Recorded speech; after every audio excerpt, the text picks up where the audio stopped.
He's probably the best quarterback the CFL has ever had. I'm tickled pink for him, okay? I know he's playing for the other team now, and it breaks my heart, but still, I'm thrilled for Doug. He's a good person. He's fit in very, very well. He's great for the fans, but he's also good for the players. I mean, we have a unity in that team. These guys have pride, and they feel real, real good. And I feel that the whole city feels that too, and it's something that we haven't had now for close to a decade. Doug Flutie has the Stampeders on a rampage. They were good last year, but they're even better now. The Stamps are unbeaten, and while the season's not even 3 weeks old, they're already talking Grey Cup. Larry Rickman's financial coup is paying off. In BC, the Pez is not amused. Danny Barrett is losing what some think is a no-win situation, trying to make the fans forget Flutie. The Lions are winless, and the Pez has already called for the backup. What's worse, Rickman claims the Pez still owes him $250,000. But it's time for the stock promoters to step aside and let their teams take the field.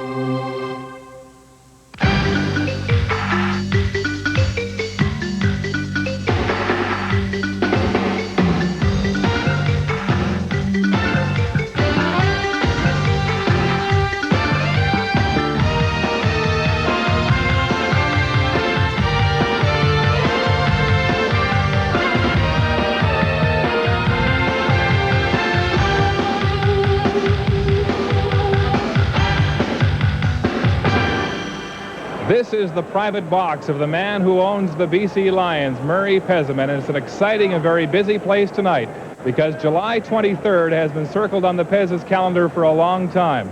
Tonight, Doug Flutie makes his first return to BC Place since the Pez let him get away to the bigger dollars of Calgary.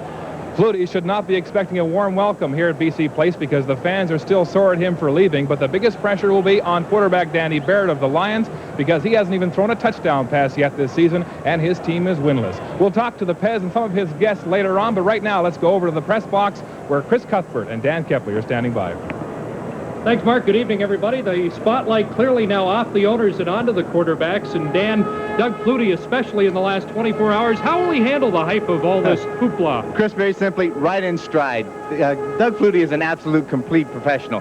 He's a guy that thrives on challenges and pressure over the course of his whole career. But still, it comes down to tonight the execution. And Doug has been executing very well in the previous 2 football games that he's played. Doug Flutie, certainly the focus, but there is more pressure on Danny Barrett because of the struggles of the Lions. What does he have to do to get this thing turned around? Very basic. Get back to the basics. Danny Barrett has to do what he does best, and that's move the pocket around. Give the place, use the whole open field that he can be able to throw the ball a little better and get his play selection and reads a lot better, and he'll have success tonight. This is an interesting stat. Head-to-head, Doug Flutie against Danny Barrett. Barrett has never lost. In fact, he's beaten him 4 times in the preseason and once last year in the playoffs. He's the underdog tonight. Mark? Well, Chris, earlier tonight in the East, the Hamilton Ticats traveled around the Queen Elizabeth Highway to meet the Toronto Argonauts at the Sky Dome looking for their first victory. This is 4th quarter action. Ricky Foggy at quarterback for the Argos. Foggy looks for a quick hitch pass, but it's picked off by the Cats' Terry Wright, who returns it for a touchdown, giving the Cats a 10-point lead, 33-23. They would win it, 39-30 for their first victory of the season. Coming up later on Live at the Half, we'll have full highlights from that game from Scott Oak in Toronto. We'll also have an interview with Calgary Stampeders owner Larry Rickman. The kickoff is next as the CFL on CBC continues.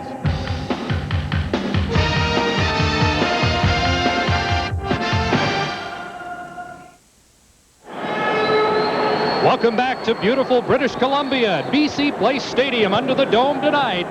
Bob Obilovich and the BC Lions will look for their first victory of this young CFL season, but the task is a tough one as they go up against one of only 2 undefeated teams remaining in the league.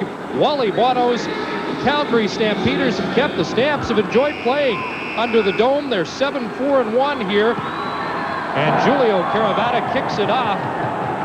Stamps haven't lost to the Lions here since 1989. That's Derek Crawford up to the 35-yard line. And that's where Doug Flutie will put the ball in play. 55-yard kickoff, a 15-yard run back. And there is Flutie back at his old stomping ground. The new Stampeder quarterback will hear some boos tonight. He already has. But he is electrifying no matter what the color of his jersey. Well, without a doubt, he has so many weapons out there, plus the weapon that he is himself just enables him to make a multitude of things happen. Number 1 passer in the league. He's 4th in rushing. And he has 5 receivers out on the first play of the game. Give inside to Andy McVay, and the Lions are waiting for him. Stu Hill led the surge, and perhaps a short loss on the play. Well, we've heard all week long there's been challenges, Danny Barrett this, Danny Barrett that, but the big point comes down right now for the defense to rise to the occasion, Chris. There are the weapons, plenty for Doug Flutie. Keyvan Jenkins off to a great start. He's with McVay, Bland, Pitts, Sapunjas, Crawford, and a much better offensive line this year. It's been rebuilt. Bruce Covington, the number 1 player picked in the Canadian draft, has certainly impressed at left tackle. Flutie, second down. Sapunjas wide open. Inside the 30. Dave Sapunjas stopped by Chris Major at the 15-yard line. And Dave Sapunjas, the top Canadian in last year's Grey Cup game, has been a big play man early this year for Calgary. Talking with John Huffnagel, the offensive coordinator with Calgary earlier in the week. As you see, Doug Flutie just counters out. He wanted to get the mismatch of Sapunjas and try to accent on him, and they do. Sapunjas gets behind the zone. Nobody's there. The safety's been run out. Sapunjas does a great job to get the ball downfield. 59 yards. Dave Sapunjas with his 8th catch of the year. He had 5 last week against Hamilton. First down, Calgary. Threatening early. Flutie in the flat. That's Derek Crawford cutting it inside down to the 5-yard line. Last year in the first game of the season here at BC Place Stadium, Crawford broke his ankle and really never recovered in 1991. But Crawford's a dangerous player, and they hope he can hit stride in 92. Absolutely. I mean, in this case, that 6 shooters coming out of Calgary Stampeders, right there, that becomes the 6th shell in the gun. With getting Crawford back in the lineup, just gives Doug Flutie another big major weapon to throw to. Well, the Stampeders just under the league average, but that may be one of the few stats that is the case. They're number 1 rushing and passing in the CFL so far this year. It's 2nd in short yardage. Flutie will sneak for the first down.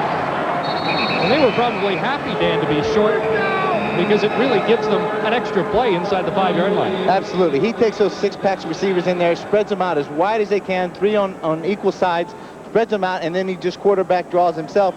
Thinking this time, as he set up before, he's hoping that BC defense will be spread out, try to match up man for man with him, and that just opens up the whole field. And even for him, if he wants to run the ball himself, it gives him better lanes to run on and also better angles to block off that offensive line. City's trying to concentrate on what's important, the football game, not the circus which has surrounded this event. Flutie sneaks again, down to the goal line, touchdown, Doug Flutie. And he's already had an impact on his homecoming here at BC Place Stadium. Doug does a good job here, and he shows great confidence in this new offensive line that he has. Just saying that you can just line it up. One-on-one, you're going to be able to drive that guy off in front of you, and the offensive line of Calgary Stampeders are very successful in doing that. Well, that didn't take long. 2 minutes, 52 seconds. Flutie drives his team 75 yards. The key play, 59 yards to Dave Sapunjas. Mark McLaughlin adds the extra point. First series, Doug Flutie and the Lions are up by 7.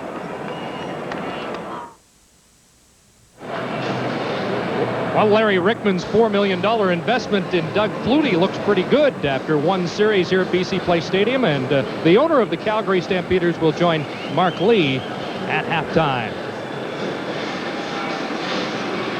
Well, that has really been the story of Doug Flutie's move to Calgary. He's adapted instantly to the Stampeders' attack, and it will be interesting to see how Danny Barrett counters, because clearly the story in Vancouver has been Barrett's slow progress with the Lions offense. Mark McLaughlin kicks off. Maurice Smith and Ahmad fielder deep, and this is Smith in his first game, mishandles it, and now has some room. Up to midfield, and Greg Fox, the rookie safety out of Laurier, has to make a touchdown-saving tackle.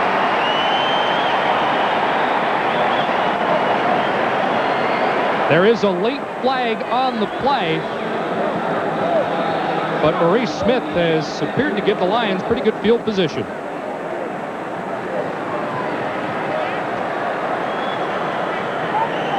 This is referee Bud Steen. Major foul, unnecessary roughness, BC number 36, first down BC. Stu Hill called, but it came after the tackle, so it's marched back to the 43, so most of that big gain stands. Danny Barrett starting. There were some reports earlier this week that Murray Pezim had demanded Tony Kimbrough start, but Barrett clearly is still the #1 man here in BC. The lone setback, John Volpe. And they'll try to establish this running game according to Bob Obilovich. Big thing about this right now, that BC defense, that BC offense that they have is going to have to run against a very speedy Calgary defense. And the key man there, Kep, is Casey Dunn, number 80. He is the new wide receiver, and his collegiate stats are eye-opening. There's a look at that solid offensive line. Casey Dunn is number 80. He is split out to the right for Danny Barrett, second only to Jerry Rice in all-time NCAA receptions.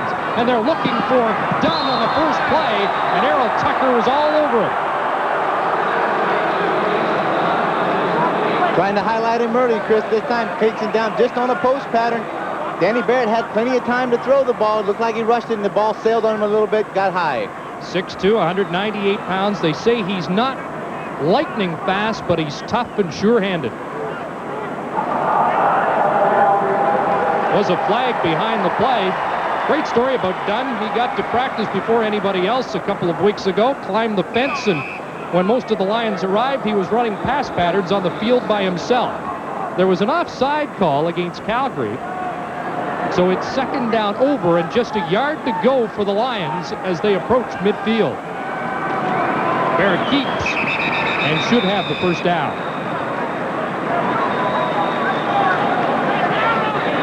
Bob Obilovich, 93, 67-3 record in the CFL. I think Bob Obilovich felt they needed a guy like Dunn to really help Danny Barrett open up this offense. Somebody that was a game breaker. This guy is aggressive. He's got great feet, and the big thing about it is that he goes up for the ball. He's not intimidated to play out there. And they needed somebody in that receiving corps to maybe open up the availability to throw the ball to the other three guys. Bob Obilovich also said we have to get more out of what we have. He wants more out of Barrett, more out of this offense without making wholesale changes. And they have revised the game plan for this game, and we may see Barrett run a little bit more. He's under the gun here, and down he goes, back at the 43. Will Johnson is there, along with Tim Cofield. The defensive ends have a meeting on top of Danny Barrett. Will Johnson will come right from the front side there. Just gets a great move on the outside of Rotohusker and gets right in Danny Barrett's face. No chance to throw the ball whatsoever. That's the 8th time Barrett has been sacked this year. Will Johnson, an All-Canadian in 1991, has his first sack of the season. Second down long, and Barrett has more time over the middle, and it's complete to Darren Flutie. That's short of the first down. Junior Thurman with the stop, but they're 4 yards shy of moving the yardsticks. But still on the positive side, Darren Flutie, the numbers there are not that good at this point. 10 receptions for 110 yards. But the big thing is there that the offensive line of the BC Lions was able to buy some time for Danny Barrett and allow him to throw that back. And as he releases the ball right at the last minute, Will Johnson again, very close up in his face. And they're going to go for it. Now they do have Louis Bisaglia back again for his 17th year. Missed the first 2 games because of a hamstring problem. And the leading scorer in CFL and pro football history had a little trouble with that one, and it's off the side of his foot and out of bounds at the 26-yard line. Mark? Thanks, Chris. I'm with the Pez in his private box, and Pez, Pez, you were quoted as saying that you wanted Kimbrough to start this game. How do you feel about Barrett? What's he got to prove to you tonight? No. Barrett was always going to start. I did not say that. And if Barrett can't make it, I'm sure Kimbrough will be there. But how much patience are you going to have? That's not up to me. It's up to Obi, the boss. Now, you're going to have some special guests from Portland, the business people there that want to have an expansion franchise there maybe next year. They're coming here at halftime. Just how close is that to happening? Well, according to the commissioner, they're very interested, and that's about all I can say. You'll have to ask him. Okay, thanks for your time, You're Pez, more and than welcome. thanks for allowing us to join the box here. Chris?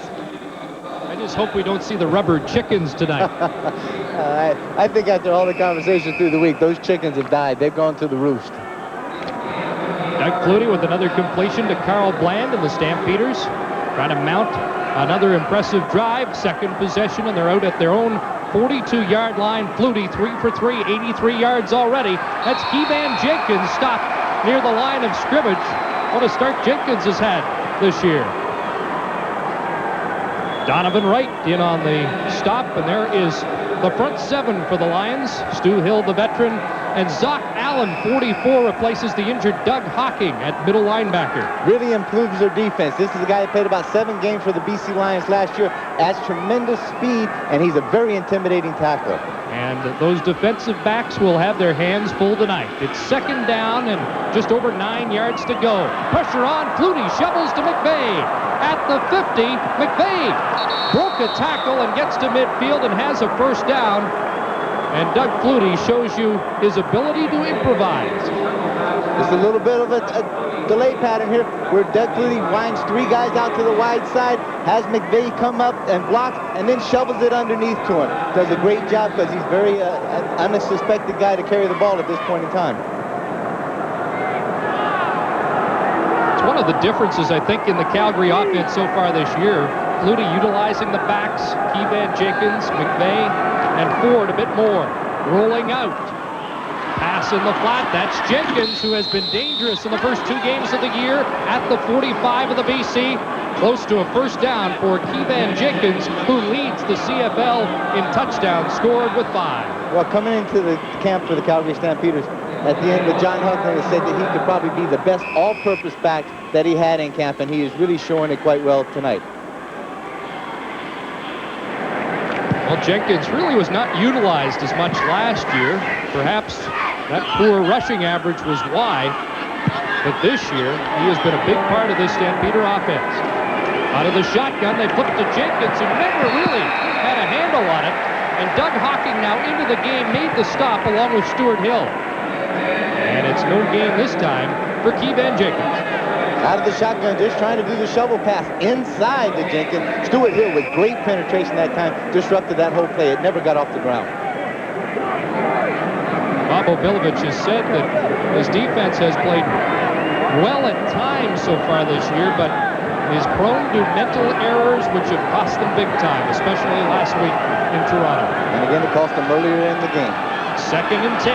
Flutie over the middle, looking for Alan Pitts, and O.J. Brigance knocked it down and almost had the interception.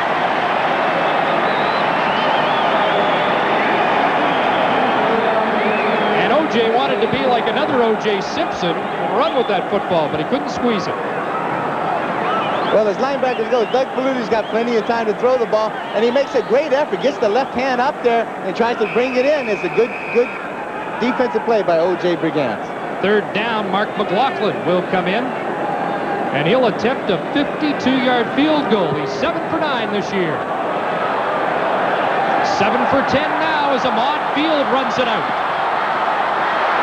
And Field's dangerous. He has some running room. Still going. Flag comes down. And Field brought down inside the Calgary 40, but there is a flag well back downfield.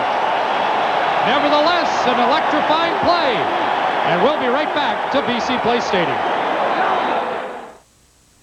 Shelley Long. At BC Place Stadium, Ahmad Field, a 72-yard return, but it's brought back on an illegal block. Steve Taylor's just right at the corner of your screen at the right side. Looks like number 72. That could be Glenn Scribner.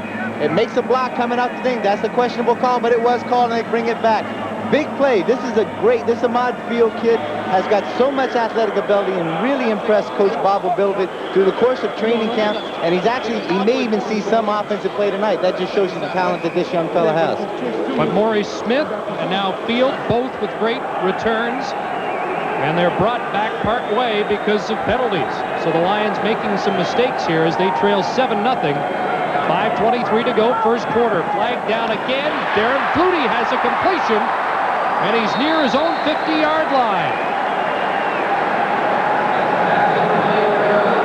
So Flutie has his second catch of the game, but a flag's down, and so is the All-Canadian defensive end, Will Johnson.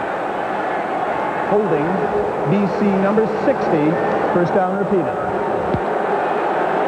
Number 60 is Jamie Terrace, the left guard for the Lions.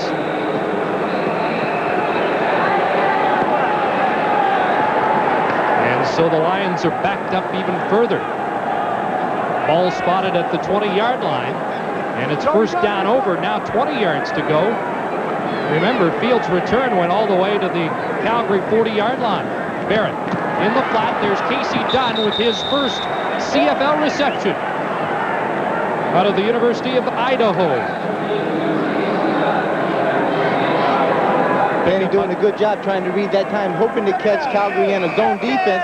Backed off very quickly and tried to hit the quick hitch out to Dunn. But again, Tucker up there really reacted quite well up to the throw and was able to stop it for a very short gain. Second down, 13. Barrett in the shotgun.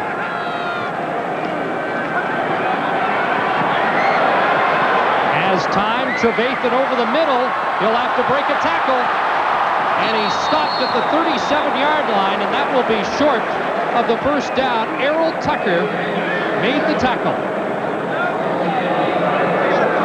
Mike Trevathan was probably about third or fourth on the list as far as who he really wanted to throw to. As Danny Barrett sprinted out to his left, had plenty of time. Will Johnson was blocked at a knee, and he had enough time that he could try to set up, but good coverage in the Calgary secondary to the wide side of the field forced Danny that he had to come back inside to the 12 slot back from the backside, which was Trevathan. Trevathan made a couple of good moves, but just was unable to come up short of the first down. Here's Louis, and he'll want to improve on that first punt of 22 yards.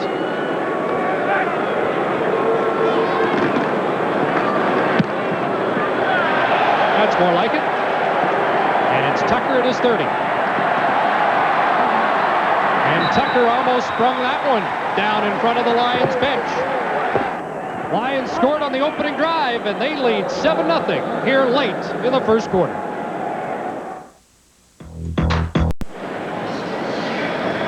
Gorgeous sunset on the West Coast. Inside the dome, the Stampeders with the football and a 7-0 lead, but we've seen Danny Barrett move the offense a little bit so far. Well, he's moved the pocket around. He's buying some time out there, and when he buys the time like that, he gives those receivers enough time to get open. Flag down as Flutie throws as a man open. Sean Beals at the Lions' 40-yard line. Let's wait for this call. Remy Trudell made the stop on Beals, but it's offside Calgary.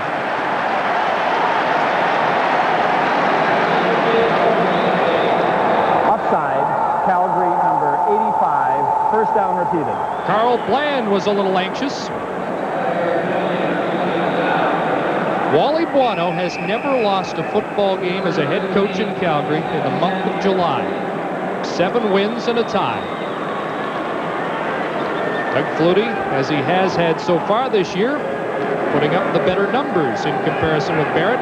After 2 weeks last year, they were the number 1 and 2 rated quarterbacks in the CFL. First and 15, Flutie on a roll. Looks downfield and out of bounds, and that was perfect defense by the Lions. Excellent coverage in the secondary. Flutie tried a little play-action pass, comes out on a naked bootleg all by himself, mixed direction and trying to open up the whole field.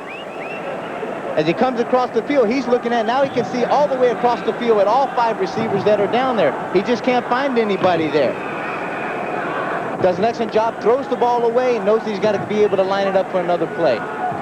Shows some of the experience of Doug Flutie. Lions so far look a lot more composed on defense, but for the one big play by Dave Sapunja, second down, 15. Flutie rolls right, and there's the big man, Alan Pitts. And he'll have a first down at the BC 47-yard line, and what a target number 18 is. He'll be working against Ken Petway throughout the evening, and Petway made the stop. Well, at 6'4", he makes an awesome target, and here's the point. You're trying to jam him at the line of scrimmage. They're playing the zone. He reads the zone very well and able to sit down right behind Petway out there, and Doug Flutie lays the money right out there to him. Wally Bono said yesterday, he's tall, he's quick, great hands, he's tough, he's the entire package. There's Bland in the flat. Chris Major waiting for him. Flag comes down.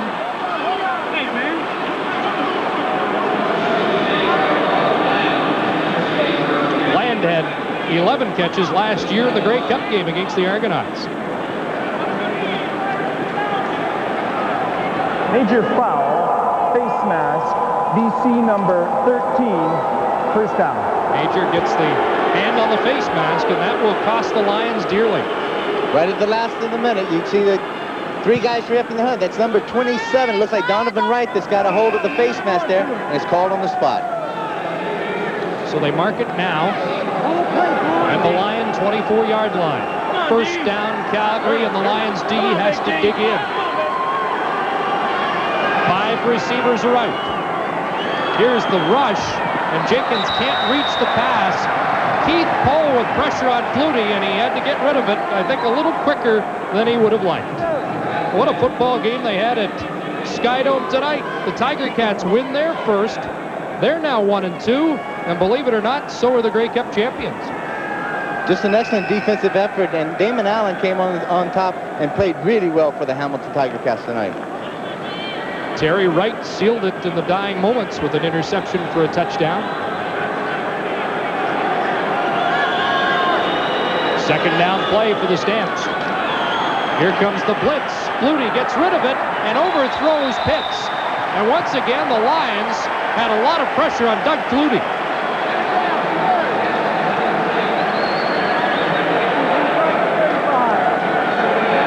Doug Flutie right at the top, trying to go a little deeper this time. And again, he releases the ball. But what that BC defense is doing is getting off the line of scrimmage. They're bringing the middle linebacker, Zach Allen, on a blitz. He was able to get up there and get some added pressure. And this is what they have to do.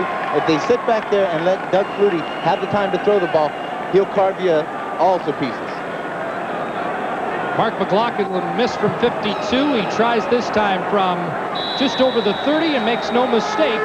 And so the Stampeders add to their lead with McLaughlin's 8th field goal of the season with 1:01 to go here in the first quarter. It's 10-0 Stampeders.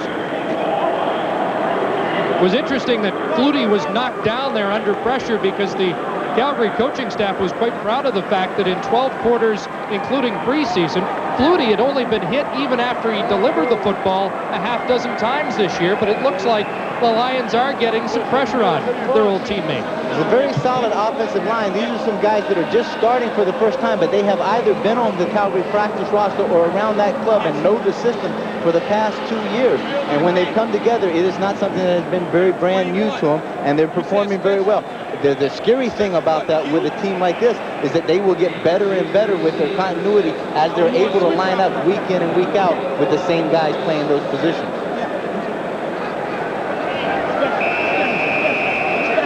The deep man, Maurice Smith, at the top of your screen, him on field as well. And McLaughlin sends this to field at his 18. The leading kickoff man in the CFL, another flag down, will probably negate another fine return.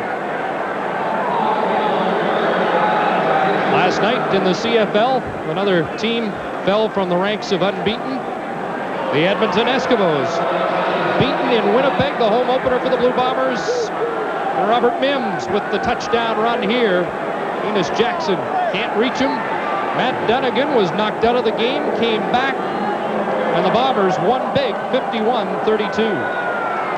The one thing that Coach Obi was so worried about and so concerned about were mental mistakes taking place in the field and giving up the big plays. And this is exactly what has happened through the course of this game so far. Blocking mistakes on returns have cost them dearly. Well, another illegal block has them starting back at their own 26-yard line now. There's the six-pack for the Lions. This is right out of the Stamp playbook, and they've got a man open, Matt Clark. And had Danny Barrett not led him so far, that was a touchdown. But it is Matt Clark's biggest catch of the season, 32 yards. One of the key receivers for BC last year. Now Matt Clark gets behind a little bit of a pick play. He gets behind Thurman. And at the end, right here, just stretches out, sails out on his fingertips. Great concentration by Matt Clark. Just his 5th catch of the season. Here's Barrett. Flag down, off of Clark's hand, incomplete. And that's in holding range, usually.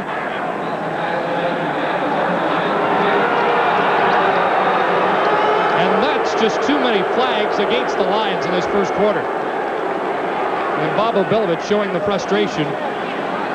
Looks like this will be a call against the right guard, Leo Groenwagen.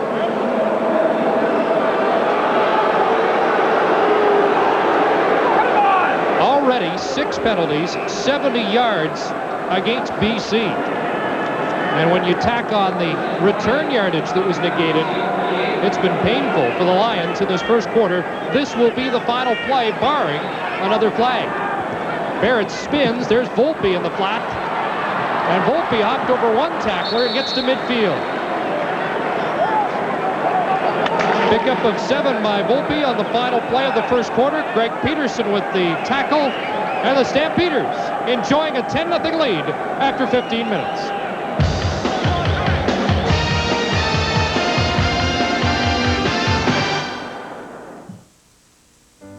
Back on the sidelines here at BC Place with a man they call the Secretary of Defense.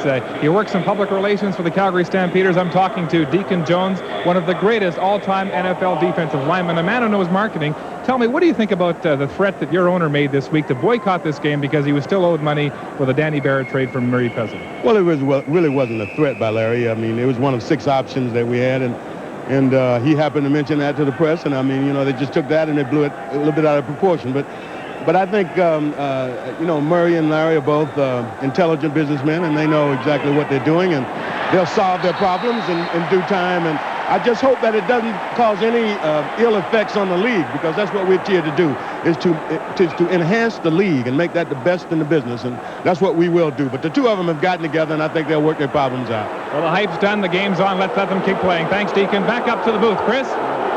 Mark, those boos you hear are for yet another penalty against the Lions. Another holding call.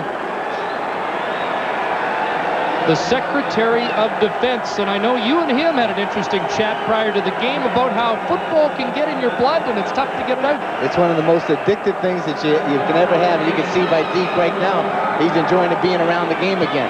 Big catch this time. That's Casey Dunn. As Casey Dunn comes in, big catch, but it's called back again, as you said, on a penalty. There's Barrett with a man open across midfield. They get back to the original line of scrimmage. Spencer McLennan, a reserve slot back into the game. But because of those penalties, they're well short of the first down. Alondra Johnson made the stop, and there are the stats, just a couple of first downs for the Lions. Big net yards again. Most of those net yards took on mental errors and some mistakes. It wasn't total marches down the field by the Calgary Stampeders to acquire those kind of numbers. 3rd and 10. And Pisaglia back in. Tucker and Smith deep for the Stampeders. Much better field position for the Lions to start this game than in previous games. And Pisaglia gets away at Dandy. Tucker inside his 5. And he brought down at the 15-yard line. A host of Lions led by Sean Millington. And that was a 48-yarder. So after a 22-yarder to open the game, Pisaglia has countered with a 43 and 48-yard punt. He's a KGO veteran. That's why he's been around for 17 years. He was just drawing those Calgary return guys up a little bit. Very interesting news conference with Doug Flutie yesterday, and some interesting comments about why he jumped to Calgary. He said there was more security there as well as more money. He will become a part owner in the Stampeders, but he said even after he signed the deal, he had some depression about leaving Vancouver, and not until training camp did he feel good about the move. There's Dave Sapunjas again, and he has been the key receiver tonight. So far, Chris Major with the tackle for BC, but the sponge is soaking up Flutie passes right now. Straight drop back to the weak side, just right up the seam. Sapunja sees it, reads the zone coverage very well, and Doug Flutie does a great job of executing the ball and putting it right on the money. 28 yards that time for Sapunjas. 3 receivers left, 2 to the right. And Flutie has a man wide open. It's Sapunjas again. They'll keep calling that number till the Lions figure out a way of stopping the University of Western Ontario graduate. An easy seam pattern again. Sapunjas was lined up as the second receiver on the slot on the weak side. And all he does is come right off the line of scrimmage, runs straight up the field. Nobody jams him. Nobody disrupts his pattern. And again, it's a long stretch because the safety is favoring the wide side of the field. And Flutie comes back. It's an easy pitch and catch for Calgary. He already has 114 yards in the game. Sapunjas 59, 37, 28. And now it's Kevan Jenkins. They were waiting for that. But there is another flag on the play. There is the brains behind the Stampeder offense, John Hufnagel, along with Wally Buono, but really Hufnagel calls the shots when it comes to offense. John's been calling shots for a long time, but he does a great thing, and he paid Doug Flutie a great compliment when he put him in the same characteristics of guys like Conridge Holloway that have played up in this league before and have been very, very successful. It's been just a tremendous compliment to Doug Flutie. Holding Calgary 54. Penalty is declined. Second down. Well, it was a holding call against Bob McDonald. Declined, and it is second down now, 13 for Calgary. And they're passing the flat. That's Sean Beals holding the ball with one hand, diving near the first down marker, but he'll be short. Mark Mathis there for the Lions. A lot of pressure here on Flutie again. Sprinting out, having lots of time to throw the ball. BC does a good job of covering the pass deep. He has to dump it off to Bill short, and then BC comes up and reacts to the ball, makes the tackle. Bill makes an excellent effort trying to stretch it for the first down, but he does come up short. 2 yards short. This kind of works. Sean Beals, one of only 2 players on this Stampeder team that are in their option years. The other is Darrell Hall. This will be a 29-yard field goal attempt by McLaughlin, who's 1 for 2. And now 2 for 3 as the Stampeders extend their lead. 11:41 to go, first half, and it's 13-0 Stampeders.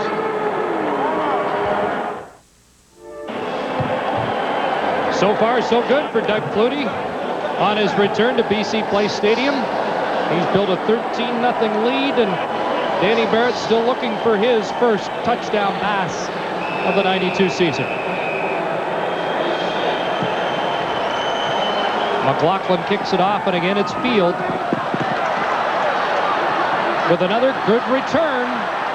And Field scrambles all the way to midfield. There's a late hit. Alondra Johnson, the ex-Lion, and the middle linebacker got in after the play. And this time, a good return will be added on to. 31 yards, the run back by Field, and tack on 15 more on the late hit by Alondra Johnson. He'll be certainly glad to take that penalty anyway. This time he gets up, and at that time when he's hit, Alondra hits it, gets up that he possibly could have come up and continue running. Maybe it was just an easy mistake, mental mistake by Alondra Johnson. But in LB's case, it's one penalty that he's very happy to see. It's going in his favor. You know, we recognized the raw talent of Ahmad Field 2 weeks ago, but you can even see more excitement and more danger every time he touches the ball now against Calgary. Great chance for the Lions, and they give inside to Volpe, crashing down inside the 35-yard line. Sreko Zizakovic with the tackle. Not very well used so far in the beginning of this game, but does the inside handoff, just a little trap. This is a guy that was the Rookie of the Year last year in this league and carries the ball extremely well. He's very tough to bring down. Coming into the game, Volpe just 101 yards in his first 2 games. Second down and 4. There's the option play that worked for a touchdown a couple of weeks ago. Volpe has to turn it up. And he does. First down and more to the 25. All John Volpe on that play.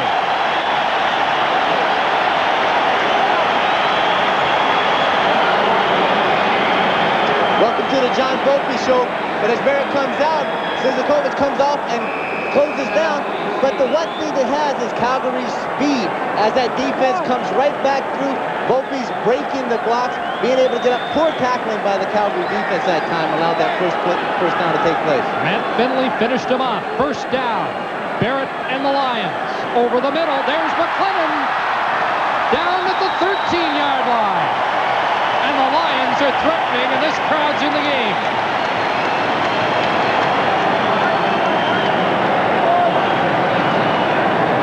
Murray Pesum wants a reason to celebrate. Danny Barrett, no one's around and plenty of time to throw the ball. Just zone coverage, and what he does, he comes up and hits McLennan underneath the zone. And again, now what he's doing is better play selection to take exactly what the Calgary defense is giving him.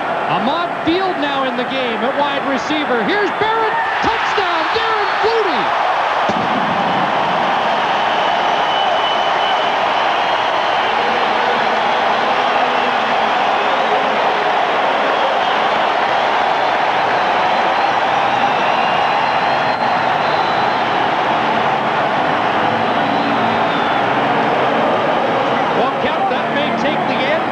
Danny Barrett's back. I think the monkey and the piano and everything just got off his back that time. Easy play, easy read for Danny Barrett. A lot of time to throw the ball. Fleury lined up third in the slot, goes straight up the thing, gets behind the zone. Danny Barrett hits him on stride.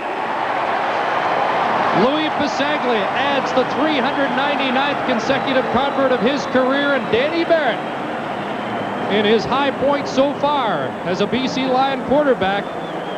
And that's the first time we've seen that great Barrett smile during a game this season. That's it. And Darren, just reminding everybody, there's 2 Fluties in this game.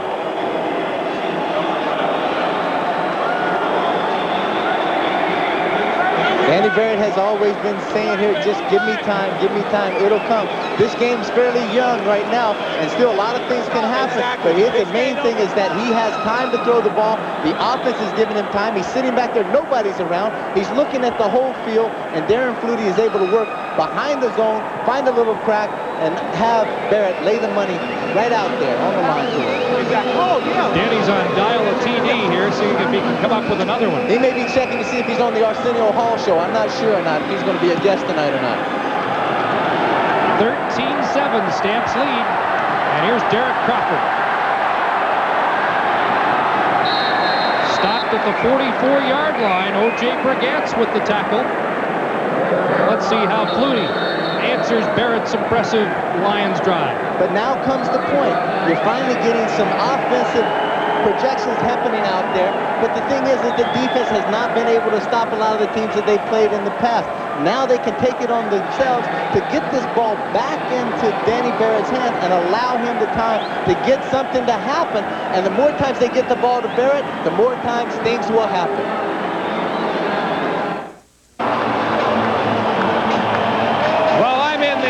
They call the Booz Brothers section with Doug, one of their leaders, and the Booz Brothers are well known to CFL fans, but you guys have come here with a protest. What is it, Doug? Well, we've got a bit of a protest going tonight that for 10 years in a row we've been in the Grey Cup Parade, and for some reason the Grey Cup Parade's been canceled, and we just can't figure that reason out. We go to the Grey Cup City and game every year, and here we are. We haven't got a Grey Cup Parade to go in. We don't know what to do. Well, you're just going to have to stay in the stands and cheer, I think. Thanks for your time, Doug. Back up to Chris. Mark, I can bet you $1 right now those guys will be marching down Yonge Street, making their own parade. A little concern at the Lions bench as they check out Mike Marasco's knee. Doug Flutie, 2nd down, 6. Here comes the rush. Stu Hill trying to track him down. Flutie, downfield, missed Sapunjas. And the Lions defense forces Flutie out after 2 plays. One of the very few times that we've seen the defense get the heat on Doug Flutie. As he broke containment out to the right-hand side, he's got the whole field to see the ball. He sees the receiver wide open down the field, tries to lay it into Sapunjas, but he had about 15 yards ahead of him that nobody was around. And maybe either he's upset about the throw, or maybe he's upset about the decision he made not to run the ball for the first down. That was the first incompletion in the game for Doug Flutie. Here's Mark Mathis trying to get outside. And Mathis down at the 31-yard line. Darrell Hall with the tackle. 7-yard run back after a 38-yard punt by Tony Martino. Big swing for the Calgary defense that time to be able, after the touchdown, to come out and stop Flutie with the number of plays that they did and turn the ball again, as I said, back over to Danny Barrett and allow him to do the things that he's doing well tonight. Lions march down the field for a touchdown in the last possession, and Barrett would like to have an encore. Volpe. And Alondra Jutz in the middle linebacker with a great stop, and many feel he may be the premier middle linebacker in the game right now. Alondra's just got great speed. When you throw that quick hitch pass out there almost 35 yards, as he did to Volpe, he's a little slow getting it and getting up off the ground. But that middle linebacker's got to come from a long ways, and that shows great speed to get there. Close to 7 yards on that game as Johnson eyes the Lions offense. Second and just over 3. Pressure on Barrett to unload. Nobody home. I'll tell you what, the Stampeders were in the backfield almost as quickly as Barrett got back. Tim Cofield leading the rush. Cofield got a great surge off the left side of the ball there. Danny Barrett faked the inside handoff, or either he saw Cofield coming and took the ball and drew it back out and then tried to come out, and all he did was throw the ball away. Earl Tucker on the outside had really jammed up the outside receiver, and Danny Barrett saw that there was no place to go, nothing to do, threw the ball away and let Louis come on to make the punt. Calgary with a number of great return men. This time it's Tucker and Crawford back, and Louis Pasaglia with his 4th punt of the game. Pee-wee Smith went after that one. He's usually the returner, and that's why he was up as they tried to get to a Pasaglia punt. Errol Tucker on the return, and he has room down the sidelines. Errol Tucker with 1 man to beat. Pasaglia was held by Junior Thurman. Oh my, this one's coming back, and it will negate the touchdown. Junior Thurman had 1 man to block, and it looked like he grabbed Louis Pasaglia's jersey. And Errol Tucker can't believe it. It would have been a 61-yard touchdown. Hopefully we're going to take a good look at this point. Number 2 on Errol the run Tucker back. does a great job of setting the wall up, gives some depth, gets around to the outside, breaks down the sideline, and makes a terrific cut right to get this opening here. Now at this point, he can see Louis right in the right-hand corner. And we're not exactly sure. We're going to get a better look at the penalty right now. Just at the left of your screen. Little bit of and a he sweat. does. There's a little bit of cloth that comes out there. You know, a mental breakdown again in this place. There was no way that Louis was going to be able to chase down Tucker. Wow. So instead, it's a first down at the 27. Flutie scrambling. Donovan Wright chases him out at the 25.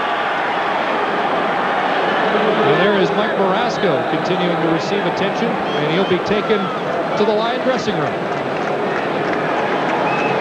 And that will mean Lorne King will see some more duty at the starting fullback position.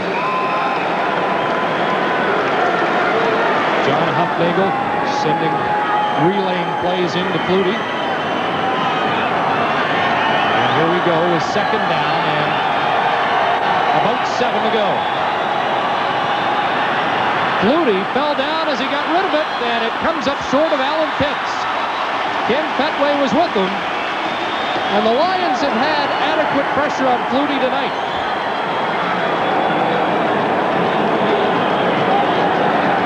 Doug Flutie comes back, tries to set up, plants that right foot, wants to throw it off balance because he can see Lee Johnson pouring in hard on him from the right side. Throws a lame duck up there and was able to just not get the read and make the good completion. Mark McLaughlin 2 for 3 in the first half. And this attempt from 32 yards out, Taylor puts it down. And McLaughlin puts it through, but it could have been 7. But for the penalty against Junior Thurman, it's now a 9-point Stamp lead. Ever since I was a little boy, I wanted to be. up on Live at the Half. Calgary Stampeders owner Larry Rickman, seen here watching his team from the sidelines, will talk to us. We'll also have complete highlights from Scott Oak in Toronto of the Hamilton Tiger Cats' first win of the season, 39-30 over the Argonauts. Chris? 6:11 left, Mark, first half. Stampeders with the lead. But the Lions seem to have a little momentum right now. And here comes Ahmad Field, another flag down, and Field is a tough man to bring down.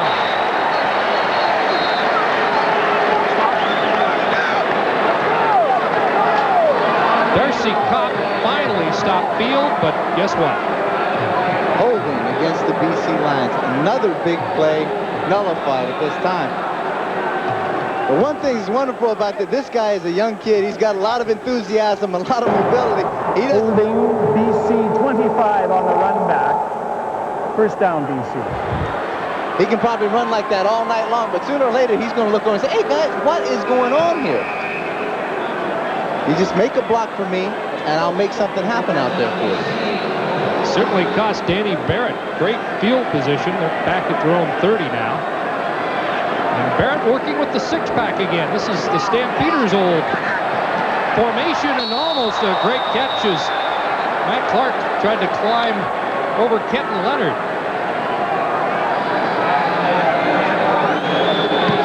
Well, he's already exceeded his average passing, but Danny's striving for much more. Well, certainly that 92 average right there to begin with is not indicative of what a quarterback like Danny Barrett can do. He's got plenty of time to throw the ball, and he just as he release it, he gets nailed by Zizakovic right in the chest. It hurt him a little bit. He didn't want to get up, but the kind of champion that he is, he'll stand up there to throw another play. Srecko just reminding him that they're on opposite teams now. Second down, over the middle, that's complete, and that will be close to a first down.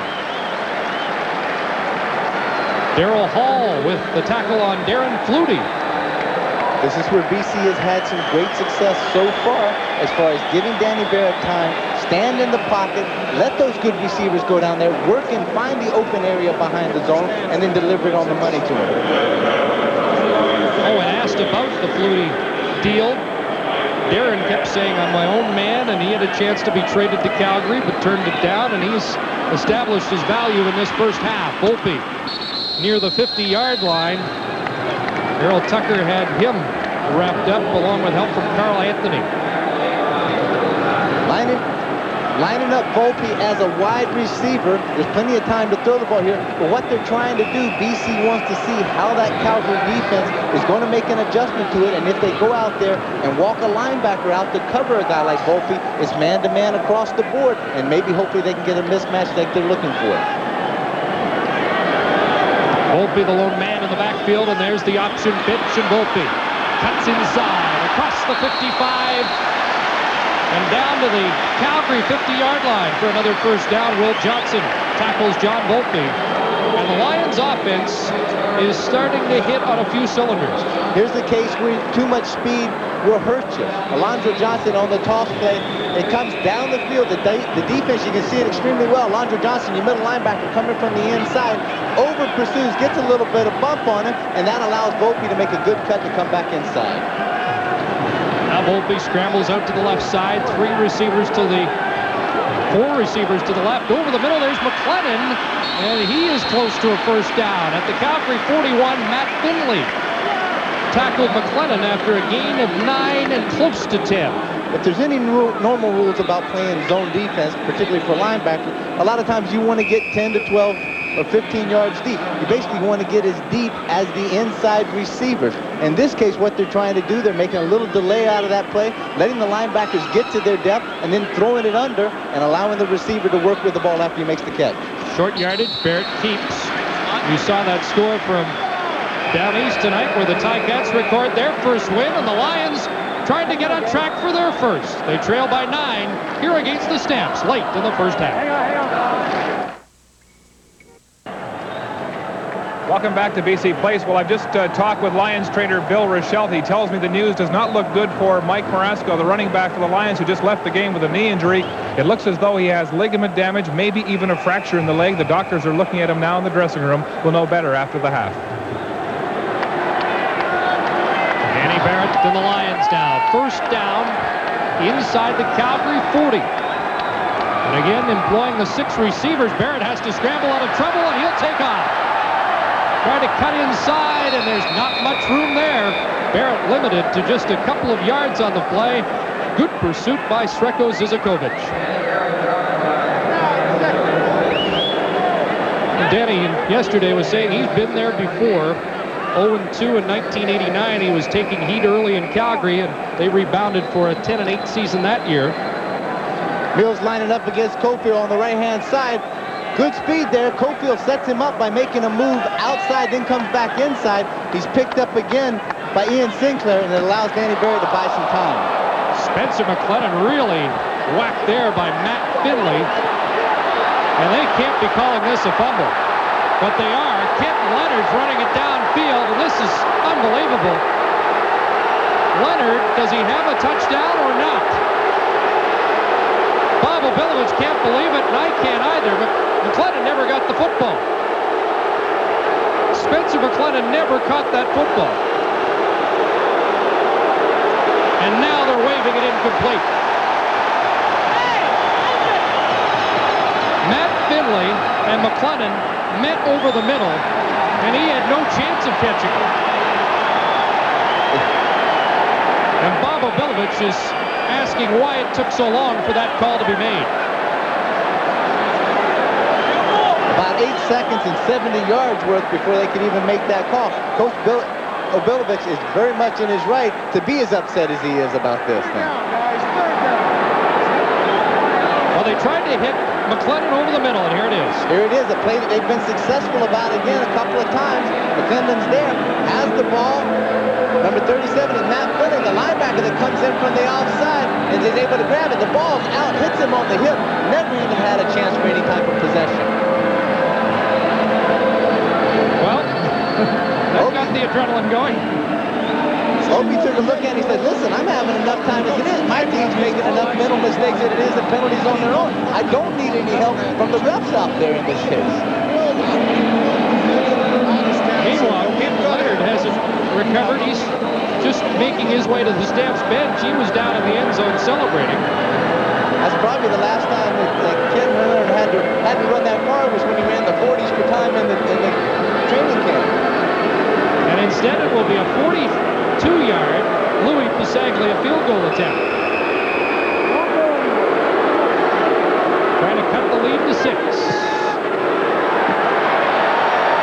And old reliable misses there wide to the left. Pee Wee Smith has some room. Great tackle there. Sean Millington, check that. Lorne King stopped Smith, who had some room up the sideline.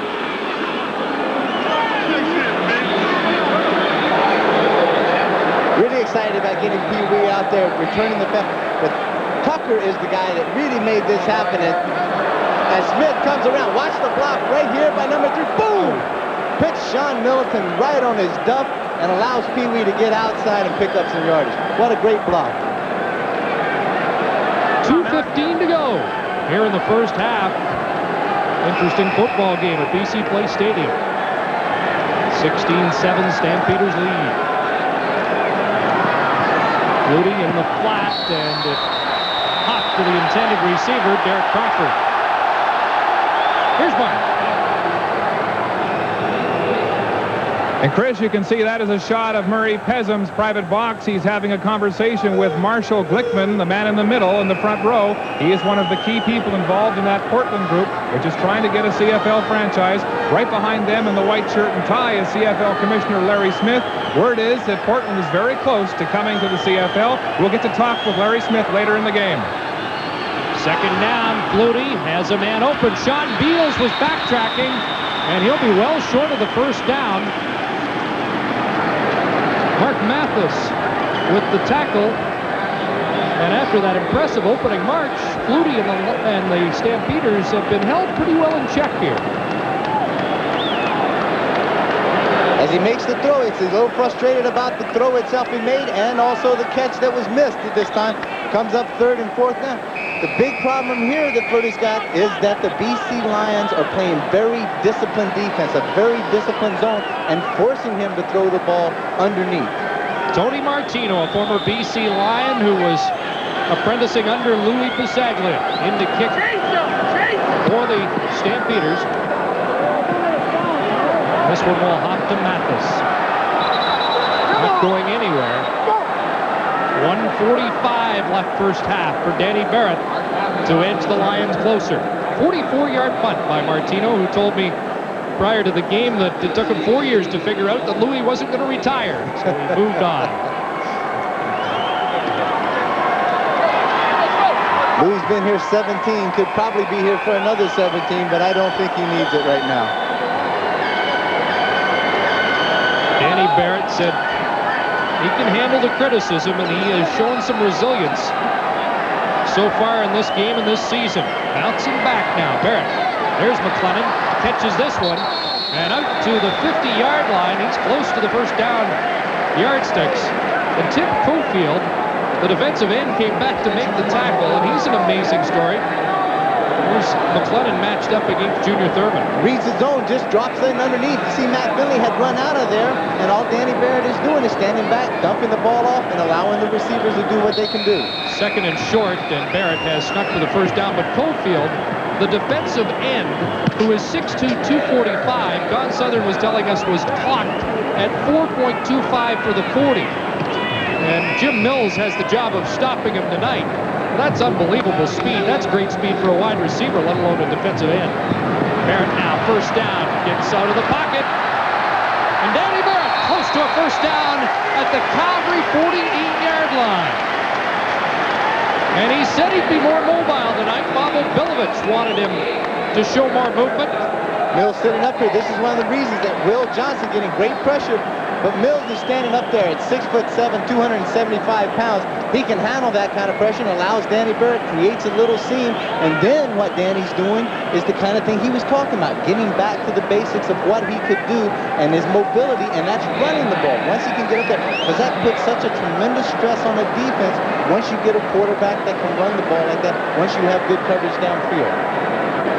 Bobo Bilovich told us they had a team meeting the veterans called as Barrett sneaks for another first down after the loss in Toronto. And I asked Jim Mills if he was one of the guys who organized it, and he said, that wasn't really a meeting. We went bowling, had a few beer. Well, whatever it was, they've been a better football team tonight. But I think it's a point of the time when you can have an offense, and we'll go back to it in a minute, just after this. That may be the best offensive line in the league against the best defensive line in the league. First down, BC on the move. Here they are looking for Matt Clark. 10 and out at the 5-yard line. And the Lions are threatening here with 1:02 to go first half. Wait a minute. Wait a minute. Flag down.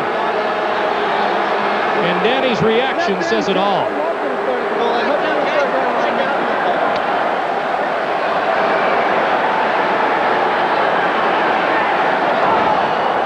Holding BC 53, first down repeated. Leo Groenwagen, second time tonight, and it negates a 36-yard Matt Clark gain.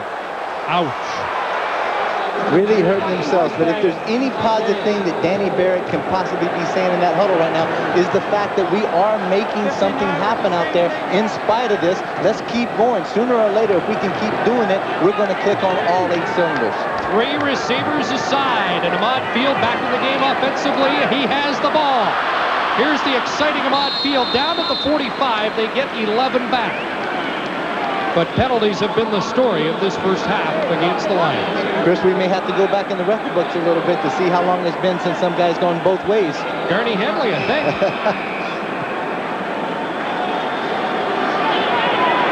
Field out to the right side, 2nd and 9. Barrett picked off. Darrell Hall with room, and he'll outrun McLennan.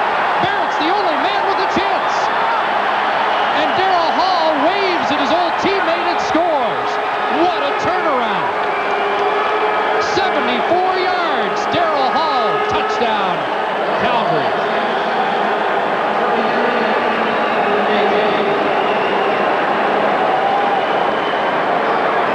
It's an old cliche, but it's very fitting. When you go to the well one time too many, it goes dry after a while. and Darryl Hall just poaching inside on the zone. Danny Barrett was looking to the right, tried to look off the defenders, comes back to the left. Darryl Hall does a great job of reading the ball, goes up high, brings it down, and with his great speed, nobody's going to catch him. 2 plays turned it all around. First, they take away that big gain by Matt Clark, and then the touchdown by Hall. McLaughlin adds the extra point.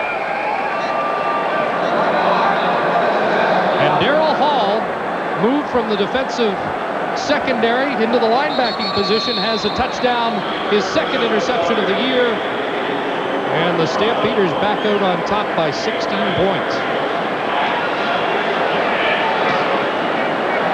Well, as we're sitting back, there's Danny Barrett, looks to the right, comes back to the left, inside, trying to throw to Dunn, and Hall is just sitting right underneath it, goes up high, picks it up, then it's a foot race. Darryl Hall is the other Stampeder who has not signed a contract extending through next year. An all-Canadian, and he showed you his credentials there. There's an injured Stampeder down after the successful convert. As the Stamps celebrate, and boy, that's a momentum breaker because you felt like the Lions really had some things going. That's Luke Cafazzo, the right guard, shaken up on the play. And he was on his feet now. Pat Clayton helping him, and it looks like Cafazzo's all right. Part of the Steel Curtain, interesting story. The center, Bob McDonald, a McMaster graduate, born in Burlington, the Hamilton area. Rocco Romano and Luke Cafazzo, both from Hamilton, and they have coined these three, the Steel Curtain, in charge of protecting Doug Flutie, one of the guys from the Steel Town.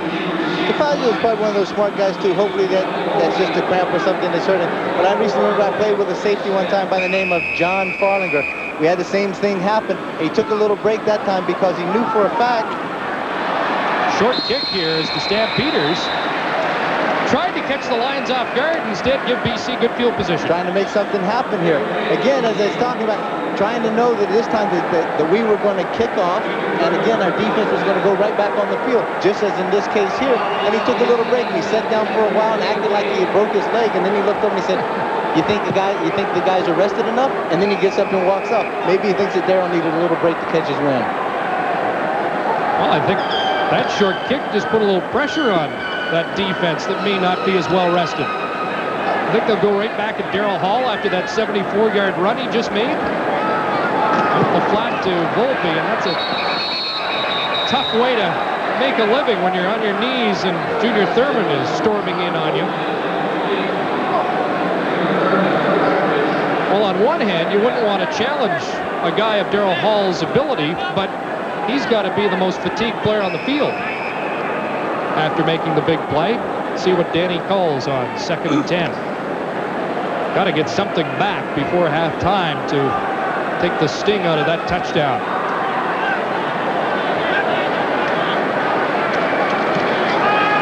Wide side of the field, there's McLennan struggling for the first down, and I think he has it at the 38-yard line. He fell forward and then tried to stretch his hands out a bit, but it looked like he was out of bounds at that time, and the ref may have marked it short. It'll make it 3rd and short, and obviously at this time the BC Lions will go for this. Short by just over a foot. 27 seconds on the clock. They're now close to Passaglia field goal range. Still time for 3 or 4 plays as Barrett lunges easily for the first down. Danny's a guy that will accentuate the positive, and he has had some encouraging signs in this first half. Still not vintage Barrett, but getting better. Hurry up offense. 6 receivers are out for Barrett. Throwing wide, there's Volpe on his knees to make the catch. Tough to bring down, and at the 24-yard line, now 13 seconds left in the half. Calgary doing a great job as far as playing zone defense. Danny Barrett's got plenty of time to throw. They're taking away the upfield throw and making him actually throw about a 40-yard out, which only results in about a 10-yard gain. I'm still surprised the Stamps tried that short kick. Barrett hit as he throws. Flutie can't reach it. Barrett was really whacked by Will Johnson, and he's slow to get up. 7 seconds to go. Will Johnson at the top of the screen makes a good move to get around Rodenhouse, and this time could have been a serious injury to Danny Barrett because he gets hit from the blind side down around the knee. Danny stands in there and delivers the ball just off the mark. And Louis Pisaglia back in the game.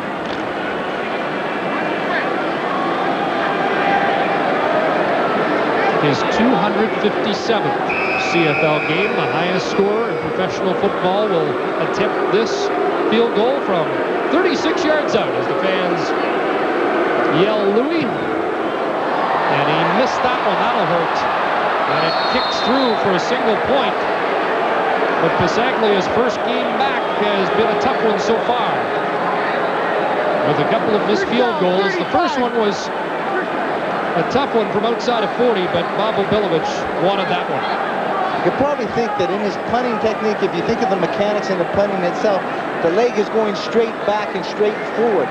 His problem of having the groin injuries when he's coming from that sidewinder position puts a little more stress on the groin muscle itself, and maybe he's a little tentative at there because he looks ready to. He didn't kick that thing very crisp and clean like you would normally see a Louis Pisaglia kick. And he realizes the gravity of it. He said before this game that many people know jobs are on the line. Well, the Lions had their moments, but the Stampeders are in control. It's halftime, BC Place Stadium, and the Stampeders lead 23-7.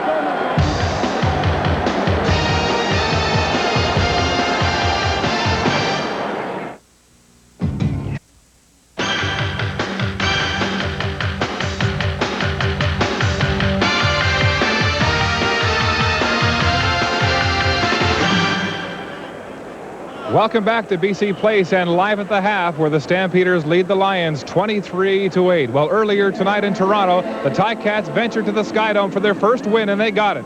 39-30. Here's Scott Oak with the game story. Okay, Mark. Well, last week here at Skydome, the Argonauts broke 60 points and looked like they were on a gigantic roll. But then along came the Hamilton Ticats to give the Argos a lesson in humility, that by ending the Argos' home win streak at 12. Earl Winfield had one touchdown receiving for the Ticats tonight, but the touchdown that really hurt the Argonauts was this 77-yard punt return. Winfield dodged Hank Alisic's desperation tackle, got into the end zone, and gave the Ticats a 26-20 lead. The Argos did close to within 3 points late in the game, but then Terry Wright confirmed Hamilton's first victory of the season. Reading the play by Ricky Foggy, perhaps Foggy's mind took it into the end zone, and the Ticats won it 39-30. Earl Winfield did a lot of damage to the Argonauts tonight. Earl, you guys obviously did not listen to all the talk about how tough it is to win in Skydome.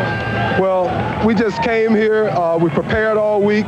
We knew, we had a tough first two games, and we just wanted to come out and play good tonight, and everybody was into it with their hearts. I'm suggesting, Earl, if you guys had found a way to lose this game in the late stages, you might not have won again all season.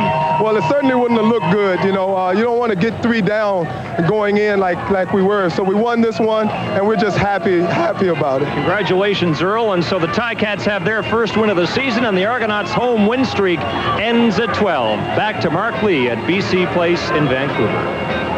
Thanks, Scott. Well, a very much-needed win for the Tiger Cats as they try to regain the faith of their fans and get that franchise back on track in Hamilton with 1 win now and 2 losses in this early 1992 season. Well, Calgary businessman Larry Rickman saved the Calgary Stampeders from almost certain bankruptcy last year. He bought the debt-ridden franchise, then watched its fortunes rise all the way to its first Grey Cup appearance in 20 years. This season, he's added the CFL's most valuable player to his stable to take his Stampeders a step further to the Grey Cup. Flutie has already launched an assault on the records he set last year, and he gives the Stamps even more horsepower than ever before. Larry, you sparked a controversy in the CFL this week by threatening to boycott this game because you felt that Murray Pezim had not honored the deal for Danny Barrett completely. I'm wondering how it came to that, a threat. Mark, it wasn't really a threat, but it was one of 6 options that that got out publicly. And candidly, where Calgary is we feel that this issue has to be solved. When we first did the Danny Barrett trade, it was obviously short after there. We gave the BC Lions the notice of default, but we still let Danny come here. We let him go to a training camp. We let him play, and the BC Lions owe the Calgary Stampeders close to a quarter of $1 million, which is a lot of money, and something that we'd like to get resolved as soon as possible. Well, Murray Pezim has said, take me to court if you want to get that money. Is that where it's going to end up? It could end up in court. Ideally, the commissioner would be the final deciding factor. He'd like to see it stay out of court simply because it's a public forum, and we just want to keep this whole business mess out of the papers and focus on the rivalries on football. But it's always possible that it may end up in court. All right, let's get off this subject because it's sounding more and more like WWF exactly. and not CFL. Doug Flutie revealed before this game that he's going to be a part owner of your team when his playing days are over. I think he will be. Doug's got a 4-year deal with Calgary, and we see Doug as sort of the Joe Montana type, very, very smart, good in business. When his career's over, whether it's 4 years or it's 10, we see him working very closely with the club, being a part owner, working in business, working in marketing. Doug, we think, will go down as one of the most important players ever to play the game. He's been fantastic for your football team on the field. How has he been as a business investment? Outstanding. We sold a whole bunch of season tickets. Attendances are up. The first game was 25%. Second game was up like 40%. Really big numbers for Calgary, and it was a kind of change that Calgary needed to spark off this whole new Stamps support that's been coming out. When you bought this team, it was near bankruptcy. You've had the Midas touch in Calgary. Do you think that that's symbolic of the league as a whole? Is the renaissance on, or are the worst days over? I think they are. When I bought the team last year, it was obvious to an insider in the league that things were turning. Now we have 8 stable clubs. Although everybody kind of hangs on by their fingernails, we do have 8 clubs that are financially sound. And I think that this is the big turning point. I think you'll see the most exciting ball this particular season that you've seen ever. And I think you'll see attendances that'll just knock people out. Well, good luck in cleaning up this Danny Barrett trade mess, and thanks for dropping by today. Thank you, Mark. Okay. And we'll talk with CFL Commissioner Larry Smith later in this game to see how that meeting went with Pezim and Rickman. It's Calgary 23, BC 8 at the half. The CFL on CBC returns in a moment.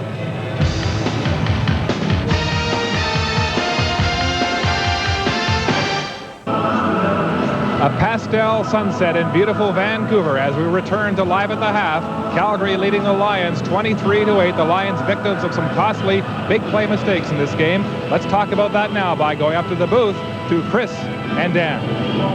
Well, Mark, I would never question the objectivity of Dan Kepley, but this is our second game together this year and the second time that you have picked the play of the half as a defensive play. Now, what gives? Well, wait now. I'm trying to give credit where credit's due in this case. And the other way, I was going to give the play of the half to the ref that finally made the call on the fumble recovery that went in for a touchdown, but I decided not to. But anyway, the play of the game has got to be the interception by Darryl Hall. It turned the whole momentum of the BC Lions here. At this point, Danny Barrett does a great job. He's got the BC Lions moving, looks to his right for a minute, comes back to the left, wants to throw to the inside to Dunn, and there's Darryl Hall right there. Makes a good interception, and then it's foot speed. This guy's 6'1", 205 pounds, playing outside linebacker, so he has the speed of a defensive back, and he does a tremendous job. And at that point, that's the kind of thing that broke the Camel's back. Well, it was a close game right there. It looked like the Lions were going to go in and score some points, but even though they're down by 15, I get the impression that some good things are happening to BC tonight if they could get rid of these penalties. Well, I think the penalties are killing them. This is one thing that Opie had mentioned early in the game at that point, that mental errors was going to kill them. They know for a fact that they have been able to have some success offensively. Defensively, they've been able to stop Flutie, throwing the ball downfield. So if they can continue on that basis, they will have some good success. It's a matter of just correcting the mental mistakes that they have made in the first half. Lions down by 15, looking for their first win of the season, while Calgary tries to extend it to 3-0. We're in beautiful BC, getting ready for the second half.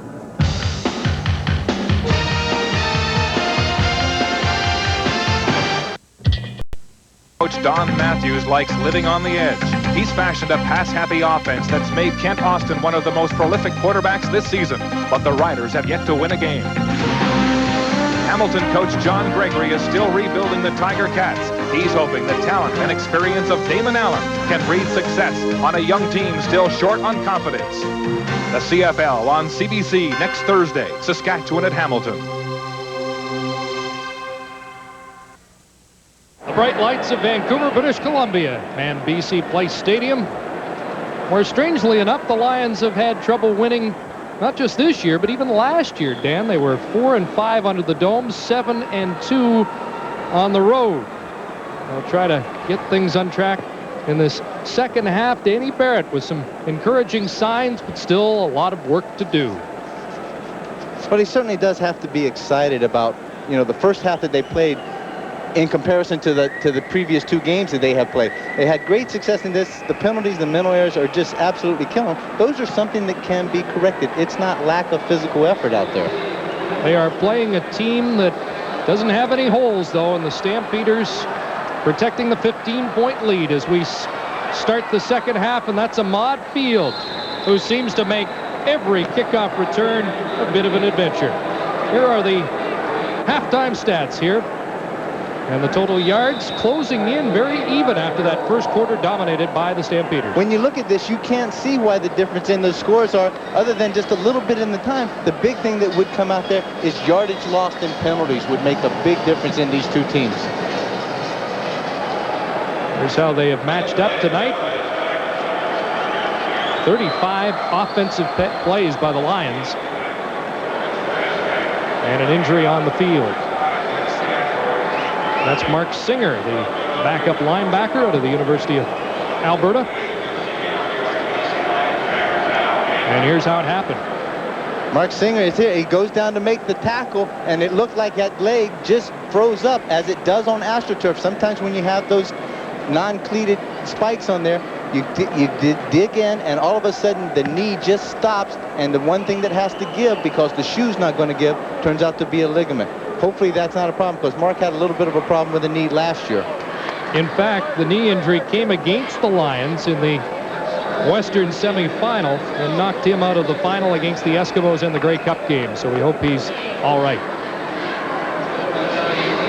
Danny Barrett has certainly spread it around so far tonight. His numbers the best they have been this year by a long shot. In fact, he has better numbers tonight than in the first two games combined. John Volpe, first down, lots of running room up the middle, and he thunders up to the 53-yard line. Well, they wanted to feature his abilities more in game 3, and Volpe has been a key man. Barrett just counters out, gives the ball to Volpe. What they've done, they spread it with the 6 receivers, and they spread that defensive line out a little bit, and then he just functions and lets him find the crease, find the gap, run to daylight, as he does very well. Checking Mark Singer's right knee, and you saw in that replay the good mobility of Matt Findlay to make the stop, but it is a first down. On his hip, and now throwing deep, but Casey Dunn was all tied up with Junior Thurman. Barrett thought his receiver was headed deep, and Dunn took a detour. Danny came out, wanted to sprint out to the wide side of the field. He sprints out, stops, wants to throw back to Dunn. Will Johnson comes with a little heat from the top side, but the big play came downfield when Junior Thurman just jumped right up in Dunn's face, jammed him in the chest, and stopped him right from running his route. 2nd and 10. Warren King lines up as a slot. Barrett flushed out and throws it away. No one around the football. Matt Clark probably the intended receiver. But Barrett felt the heat coming. Yeah. No place to go as Danny Barrett came back, sets up well. They drive him up into the pocket, and what they're doing from the Calgary defensive perspective is staying disciplined, staying in their lanes as they rush. And when he came up toward the line of scrimmage, the Calgary defense was there in their lanes, didn't allow a crack or a seam for him to run through, and he just dumped the ball off. Pee-wee Smith and Errol Tucker are deep. Wally Buono said he thought his team would block a punt in this game. The block wasn't on that time. It was earlier when Pee-wee Smith came close. And a bad hop for Casaglia. Smith picks it up. No flag. And out of bounds at the 46-yard line. The Stamps surprised there's no yards. Mark? Chris, the outlook for Mark Singer is not good. You see him here with his right knee wrapped in ice. Trainers looking after him. The early assessment is he has partially torn ligaments in the knee. He is out of the game. Chris?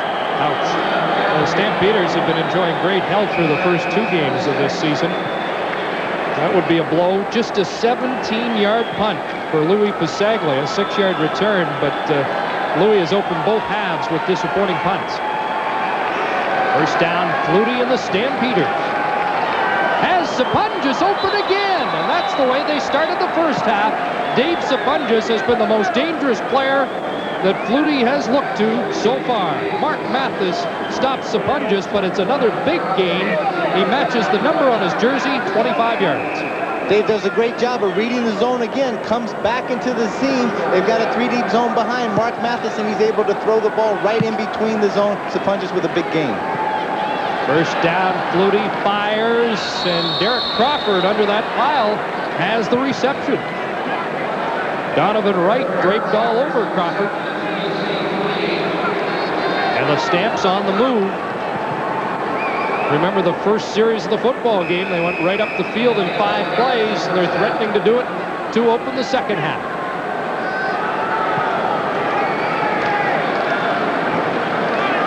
Flutie looking deep. Great catch down at the goal line. And guess who it is? Dave Sapunjas has been the story of this game. 26 yards that time. And if they don't stop it, keep going. Just a spectacular catch as he comes up. Doug Flutie's got all day to throw the ball. Sapunjas comes up, gives a little wiggle to the outside, gets back inside of Mark Mathis. Flutie lays the ball right out there on the fingertips. Terrific concentration by that young receiver. First and goal from the 2, and Flutie walks in, touchdown. His second of the game. And that looked easy.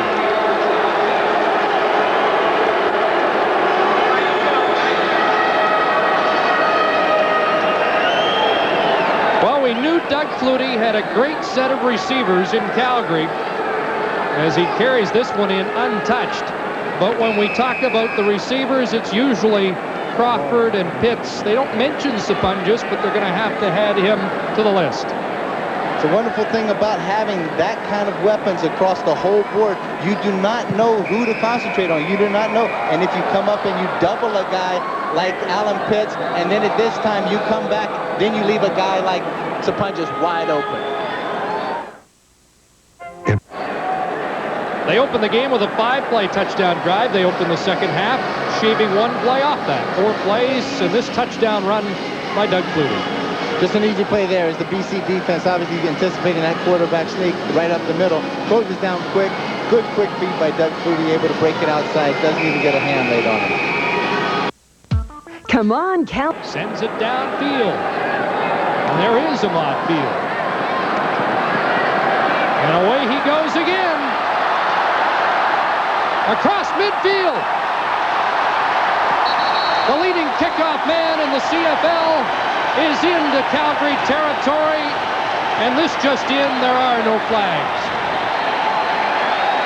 61-yard kickoff, and Ahmad Field comes back 44 yards. Great concentration. It's just individual effort here. He's got so much speed. He just keeps working and working and working. Doesn't say die, and he makes something happen. And finally, he gets a break where there's no penalties at the end of the play. Danny Barrett sends 3 receivers to the left. Now 4 as McLennan moves in motion. 2 to the right, and he'll go to the weak side. Casey Dunn has the catch for short yardage. Looked like Errol Tucker thought he should have had an interception there, and Carl Anthony made the tackle. Right as he makes the cut. Right now, the ball's got to be in the air, and there it was. Tucker just about got his hand in there, and if he'd have been a step earlier, that's going for 6 the other way. Danny Barrett, one thing that he said that he had to do was throw the ball on time. Barrett 2nd and 6, and they thought about the quarterback draw, but it closed down in a hurry. And Zizakovic makes another big stop and celebrates with Kent Warnock. Well, the Lions told us we were going to see the quarterback draw, but I don't think that was the right time for it. Well, you got to do a few things to actually set up that quarterback draw. Danny's in the shotgun formation, 2nd and 6. They're anticipating probably that defensive line to to widen out a little bit to get into the zone. And in this case, Sisakovich comes right up the middle and shuts Barrett down. Going for it on 3rd and 6 early in the second half, and they throw downfield. Picked off, and it shouldn't have been. It's Kenton Leonard with it. Check that. Carl Anthony with the interception, but had they knocked that down, they would have had the ball way up at the 40-yard line. Looks good in the stats, though. It's hard to tell a defensive player not to catch and get an interception if you possibly can. They're teaching you how to go after the ball every time. This was a throw that I don't think Danny Barrett should have thrown it. Maybe he didn't think he did it. He jumped back. He still had plenty of times. He just lobbed the ball up. It was a lame duck. He threw it off balance, off of his back foot. Danny shaken up. Was he in on this tackle? There's Peterson and Anthony comes down with it for his 2nd interception of the year. And here's Barrett. Thurman comes in from the left side. Boom. Wow. That's one of the things you say. Once the interception takes place, if that quarterback is still on the field somewhere trying to get active, go out and put a hit on him. They're old buddies.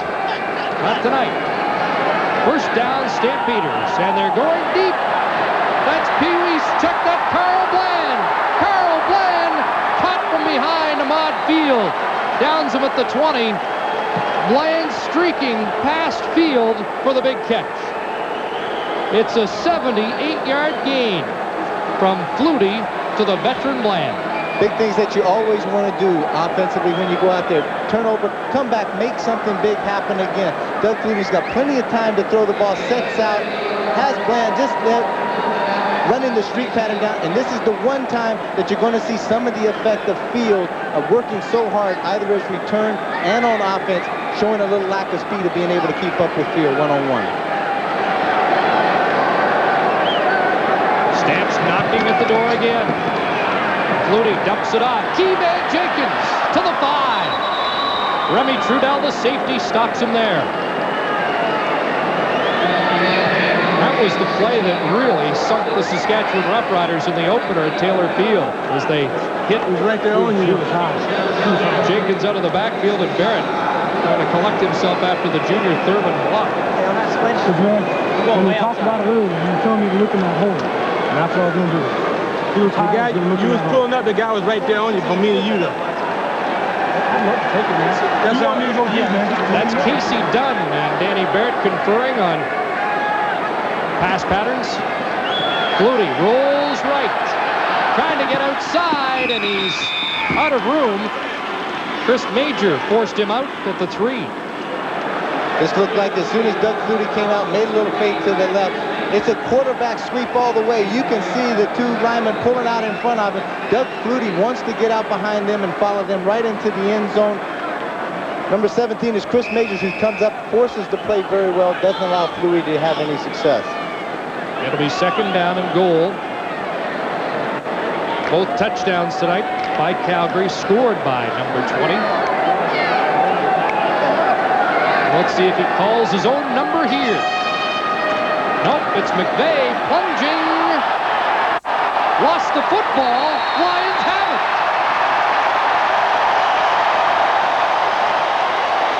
I'll tell you, McVeigh was close to scoring, but Chris Major, the former Stampeder, came up with the football.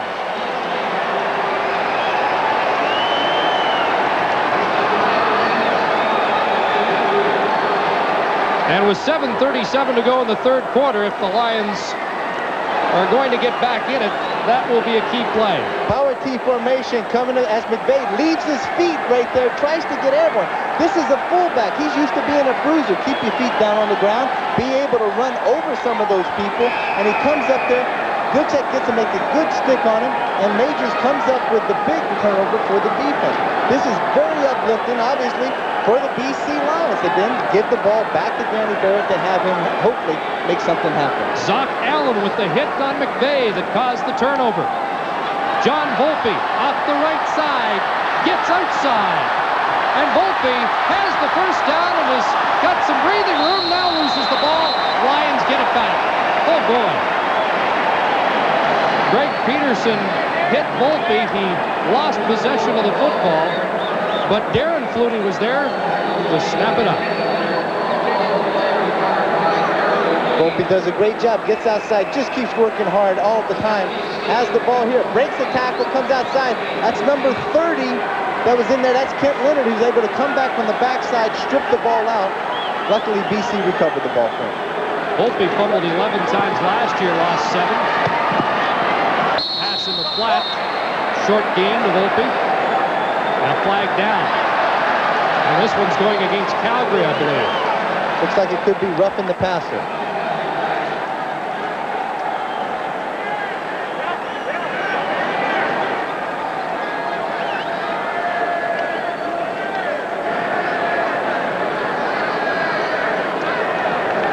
Still awaiting the foul.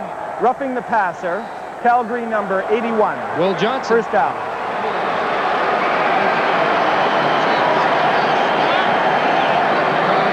Will Johnson working, comes inside. He's able to get over there after Danny Barrett has already released the ball, and this gives him a slap right in the back of the head. Let him know he's there. Unnecessary call. So it's a first down. Barrett can't find anybody. Now pulls it down. And Alondra Johnson pulls him down at the 43 after a short gain. Good job by that Stampeders secondary.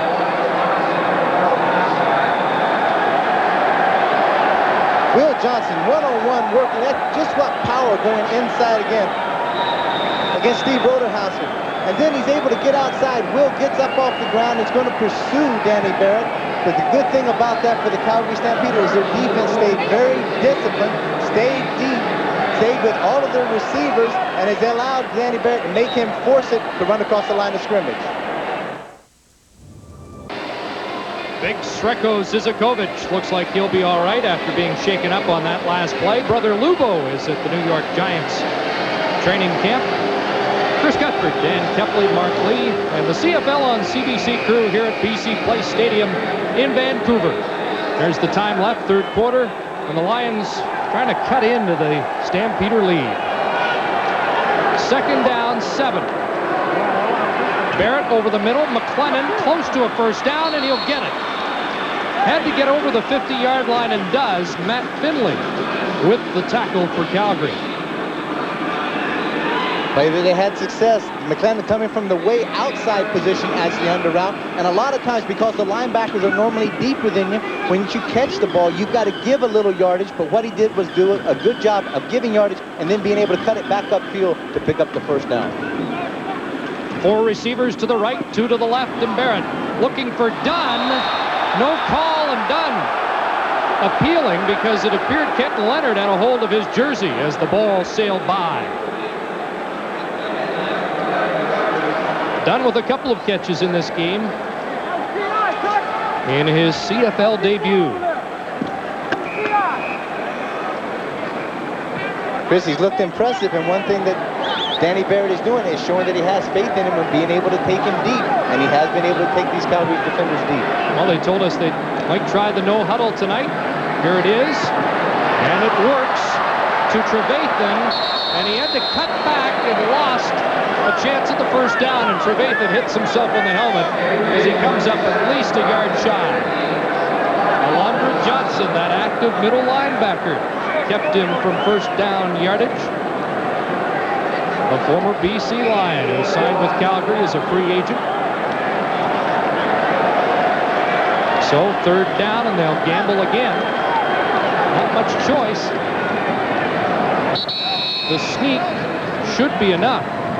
That was a long yard, though, and Danny has to have a lot of confidence in his offensive line to call that number. You know what? You're not calling any magic or keeping any secrets when you run 6 receivers out there and you're lining up and you're the only guy that can touch the ball and carry it. That tells those defensive linemen to pinch down tight, tee it up, and see if you can just get a good surge off the ball and stack him up. As we look up here, it's a little bit of a bad snap exchange where Barrett has to fumble around and he doesn't get a quick acceleration off the snap as he would want to. Lions driving now into Calgary territory. That's Field cutting back across, and he just gets back to the line of scrimmage. Now, if he doesn't catch that football, it's a live ball. That was a long lateral pass.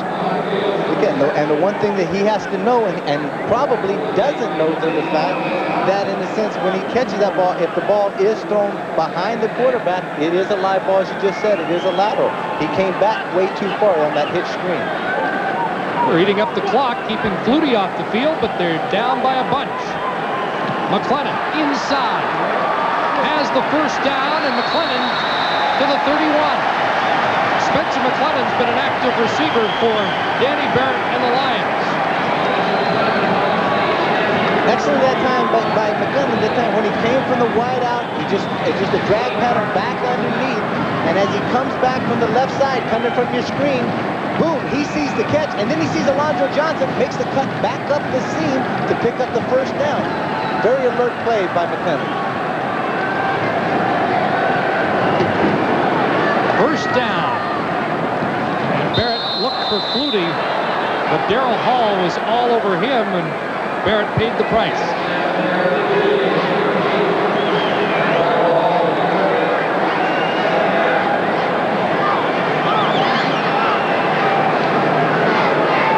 Just getting hit a lot, like you said, not moving his feet as much as he would like to move and get out of there and move that pocket and force the corner to buy himself a little more time. He has been taking the beat and standing in there in his drop back. Last year, Spencer McLennan with just a couple of catches. Tonight, 7 for 80 yards. So the Canadian receivers have played key roles tonight. Sapunjas for Calgary, 5 catches, 175 yards. And McLennan has been a useful target for Danny Barrett. Chris, it looks like Calgary's defense is the first. Take away the big play, not give up the deep threat whatsoever. Make them throw the ball underneath to you. And again, that's why McLennan has got that many catches tonight, because the only thing is open for Danny Barrett is to dump the ball underneath. Here's Barrett again, looking deep. That's Casey Dunn, and it's knocked down. Kenton Leonard, all over Dunn. And they had a battle in the end zone.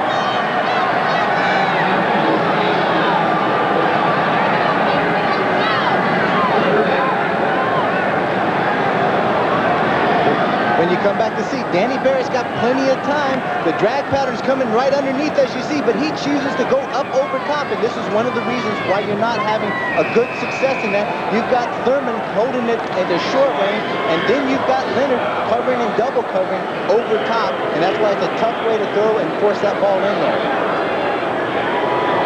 Here's Louis. And they'll put it down at the 39. And it's a fake. Caravana, an old quarterback from Simon Fraser, looking downfield, flag down. Stu Hill was the intended receiver. He was tripped up by Leonard. And the Lions catch a break.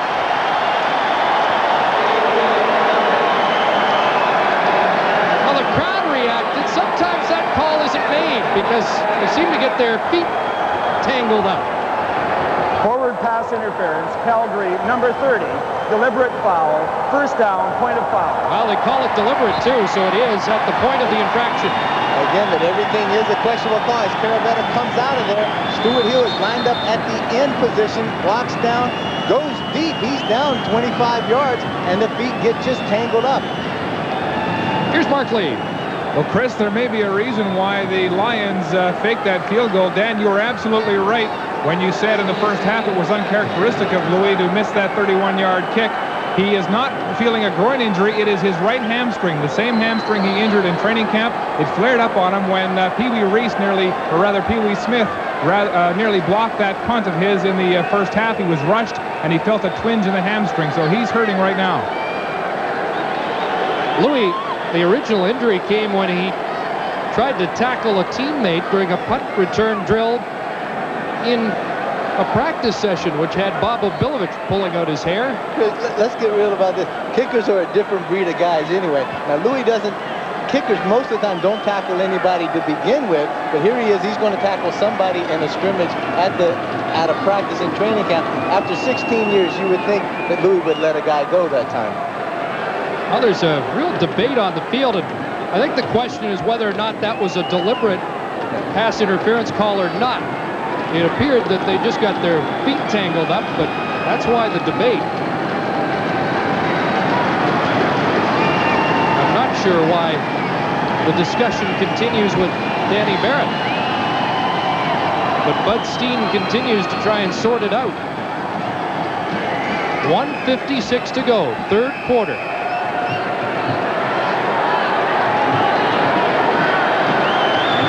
And that's as agitated as we've seen Wally Bono tonight. First and goal from the 5 for the BC Lions. Barrett, Trevathan, touchdown!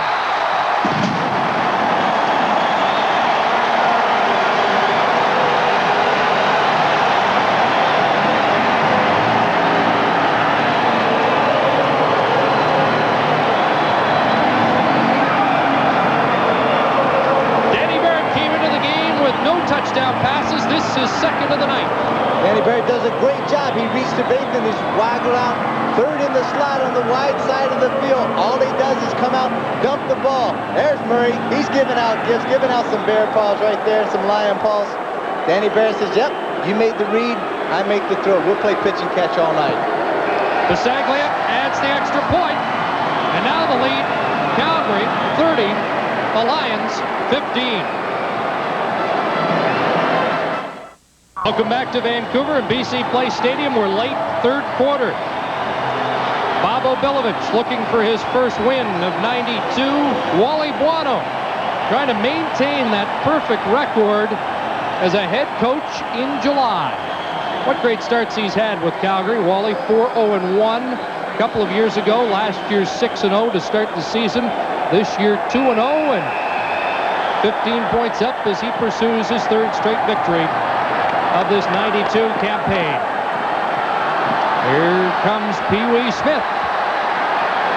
And cut down before he reached the 30-yard line by the touchdown scorer, Mike Trevathan. Mark. Well, Chris, I'm joined by CFL Commissioner Larry Smith. And Larry, you met today with Murray Pezim and Larry Rickman to settle that dispute over a so-called $250,000 that Rickman feels he's owed by Pezim for the Barrett deal. What happened? Well, we had a very positive meeting. The major accomplishment was to get both of these guys in the room at the same time and to talk to each other. We laid out the options and what the possible solutions could be. We expect an answer sometime early next week. This thing was turning into a WWF-type hype thing. Is that what you're against, getting that out of the public? Absolutely. There'll be no more WWF, and there'll be no more public statements made by these two guys either. Now, the other thing is that the Portland people who are interested in an expansion franchise are with Mr. Pezim in his booth today. Also, a Memphis group was at the game in Toronto. What's the significance of that? Well, we've been working on checking out interested parties. The Memphis group has arose recently. Of course, we've been dealing with the Portland people for a long time now, and we're trying to move this thing forward. Okay, thanks for your time, Larry. Chris? Mark, speaking of moving forward, Lions aren't done yet. Fumble here. Kevan Jenkins and Mark Mathis comes up with the football for BC. Mathis out of that scrum. And the Lions have some life here. Remember, this is just late third quarter. You know, a lot of talk about that battle between the two owners. Larry Smith will finish it, but if he can't, what about Larry Bertuzzi? I mean, he seemed to be able to handle problems like that too. Did a good job there. Again, Keith Poe was the defensive tackle, came in from the right side that caused that fumble. Mark Mathis was the Johnny man on the spot, picked it up, was able to come up with a big turnover. Now, this is something that has got to be very inspirational to this whole BC team. First of all, is that their defense is playing well. Their defense is coming up with some big turnovers and giving Danny Barrett and that offense as many opportunities, even though they may falter, to do something positive. And here they are. They turn the ball over. They've got it first and 10 on the 35. Rocco Romano makes his way to the Calgary bench. Lions get another spark of life here. First down at the Calgary 35-yard line. Barrett with 4 receivers right. Trevathan pulls it down, but he can't get away from Carl Anthony.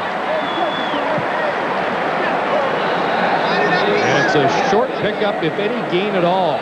One thing that Danny has always been historically good at is reading defenses. This time they're playing that zone, and Calgary is very contented to get deep zones and make Danny Barrett throw that ball short. That ball again went 20, 25 yards, and it didn't gain a yard. 30 seconds to go, third quarter. Second down, 10. BC.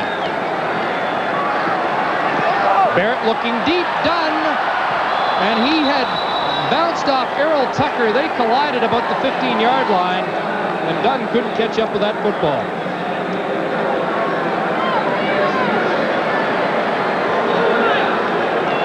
Contact by Tucker and Dunn downfield at about the 15-yard line. Nothing called there. Danny was anticipating being able to get around that, get into the end zone. He threw the ball, tried to lay it up and let Dunn run underneath it. Well, Bisaglia is out to attempt the field goal. He's missed from 42 earlier, and he's back in. Caravetta, the old Simon Fraser quarterback, is the holder. Will it be another fake? Not this time. Louis is good.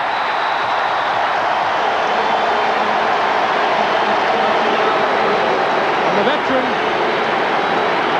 even with the hamstring problem on the final play of the third quarter, edges the BC Lions a little closer to the unbeaten Calgary Stampeders.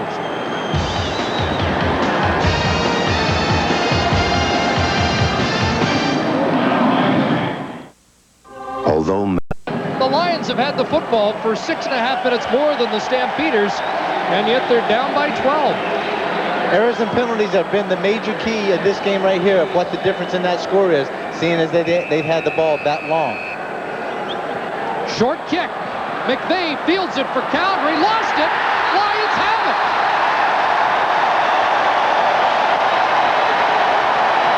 Andy McVeigh is usually sure-handed. Had a clear play on it, but dropped it, and I believe Robin Belanger came up with the football. This is an old kickoff a la Dave Cutler of the Eskimos. Just dribble it up because the kicker has the momentum and the speed to actually be able to chase that down. And then as you see, Andy McVeigh just mishandled it, and the BC line in pursuit were in there to cover it up for the big fumble recovery. This has been an unusual night at BC Place, and it's far from over. Pass in the flat, Casey Dunn, wrapped up by Junior Thurman. This could turn into an interesting finish, and Larry Rickman is now anxiously watching at the Stampeder bench. Moving closer and closer to that bench from the time that the game started. Is that the Hugh Campbell position? No comment.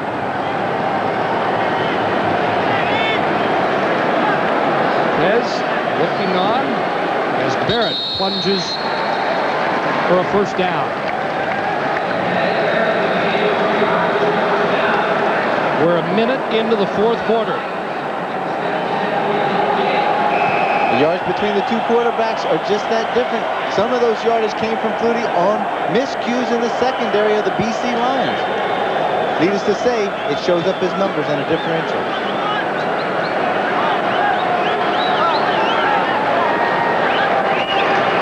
Out of the shotgun.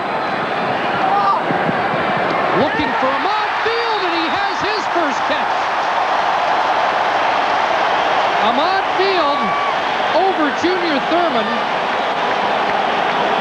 29 yards for the cornerback, going both ways at times. Danny's got plenty of time. Takes a lick right after he delivers the ball. There's a penalty on that flag, but he throws the ball right on time to Ahmad Field. Now the thing that happens is downfield, there's Ahmad Field and Casey Dunn right in the same area. Both of them could have made the Roughing the passer, Calgary number 90. First down. There's the roughing penalty tacked on down to the 10-yard line. Field did have an earlier catch on a short little flare pass. That was a big one. 29 yards as Flutie watches on. His counterpart is moving the Lions. Bad snap.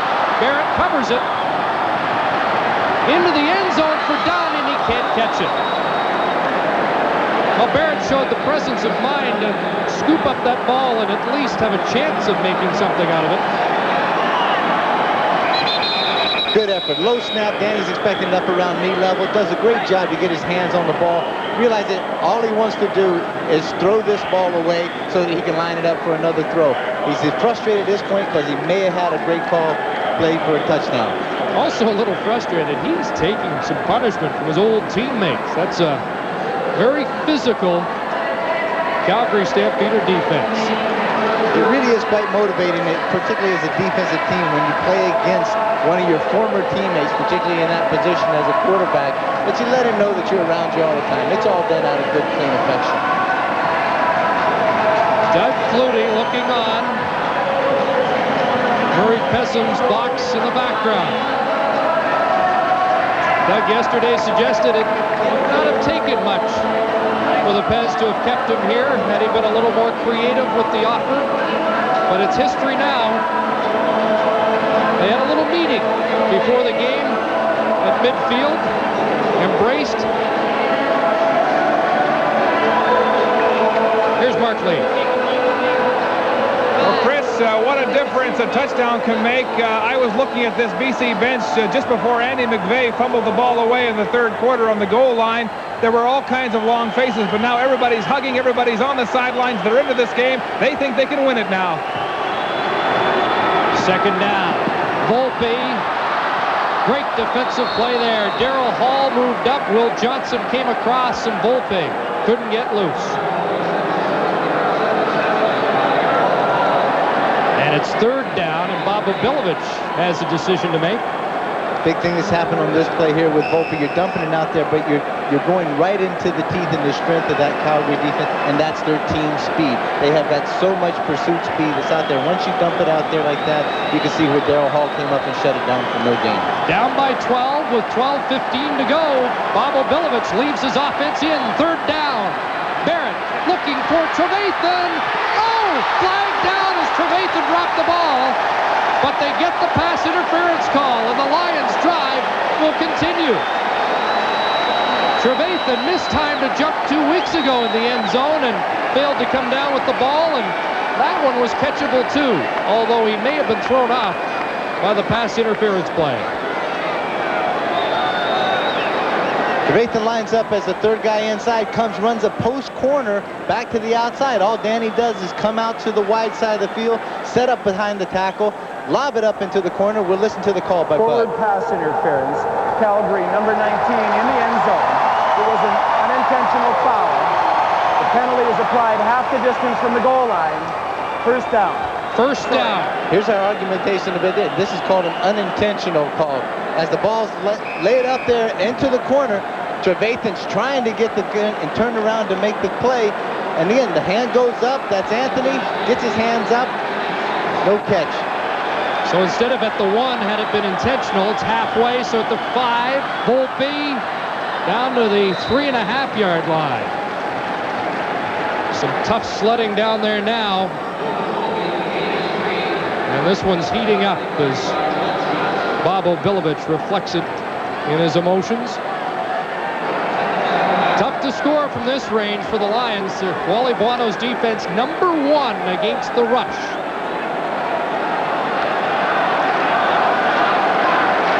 As the likes of Cofield, Zizakovic, Warnock, Johnson dig in. But tonight, Volpe's had some success. The Lions have shut down Keevan Jenkins. A lot of chess playing going on out there right now. Sometimes the elephant offense, the short yardage offense comes off. They take them off. Now they bring the receivers back. Calgary has to counter with their defensive guys. Here's Barrett. To Lord King, can't hang on. Oh boy, another flag down. The fireworks went off here as they thought the rookie King had his first CFL touchdown, and he dropped the football. But there is a pass interference call coming up.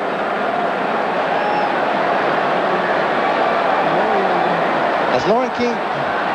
Oh, it's against BC.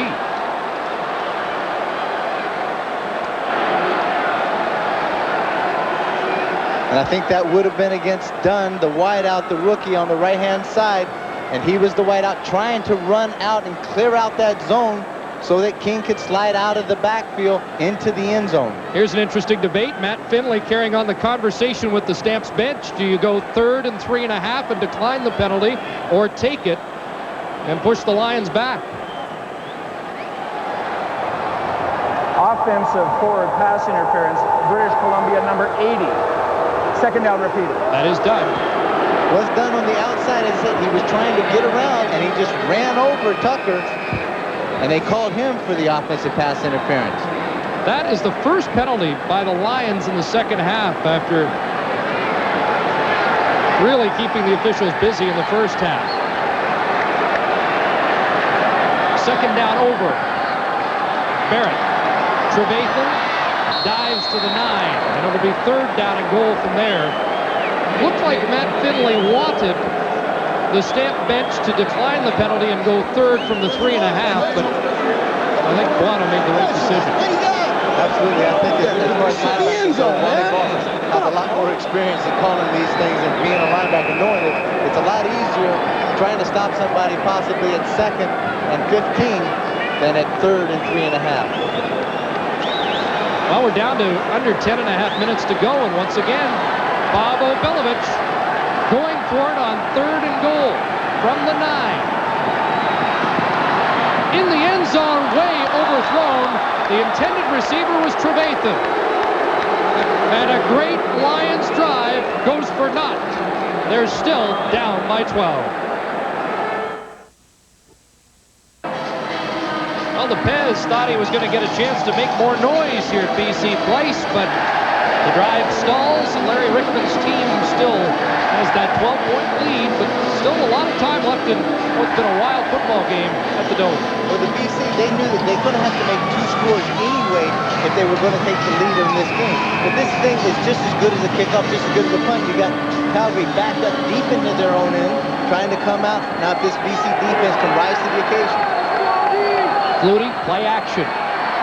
Hit as he got rid of it, and Keith Poe almost hauled it down. Glenn Scribner was in on Doug Flutie. There's the Canadian defensive tackle, replacing the injured Derek McCready.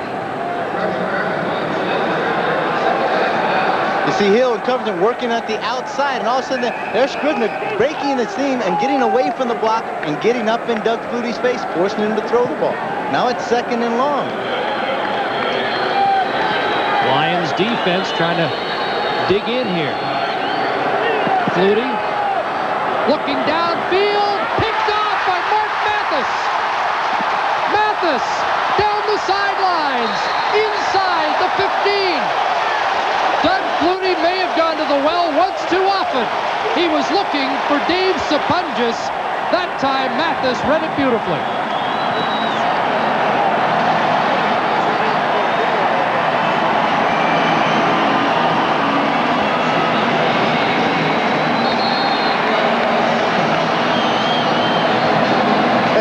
We'll take a look. This is Mark Mathis. He's going from the halfback back to the middle.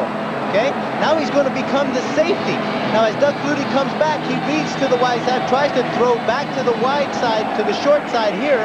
And this is where Mathis makes a great effort of coming back, picking up the ball, gets up in the air, goes up high, tips it, picks up the ball, then comes back.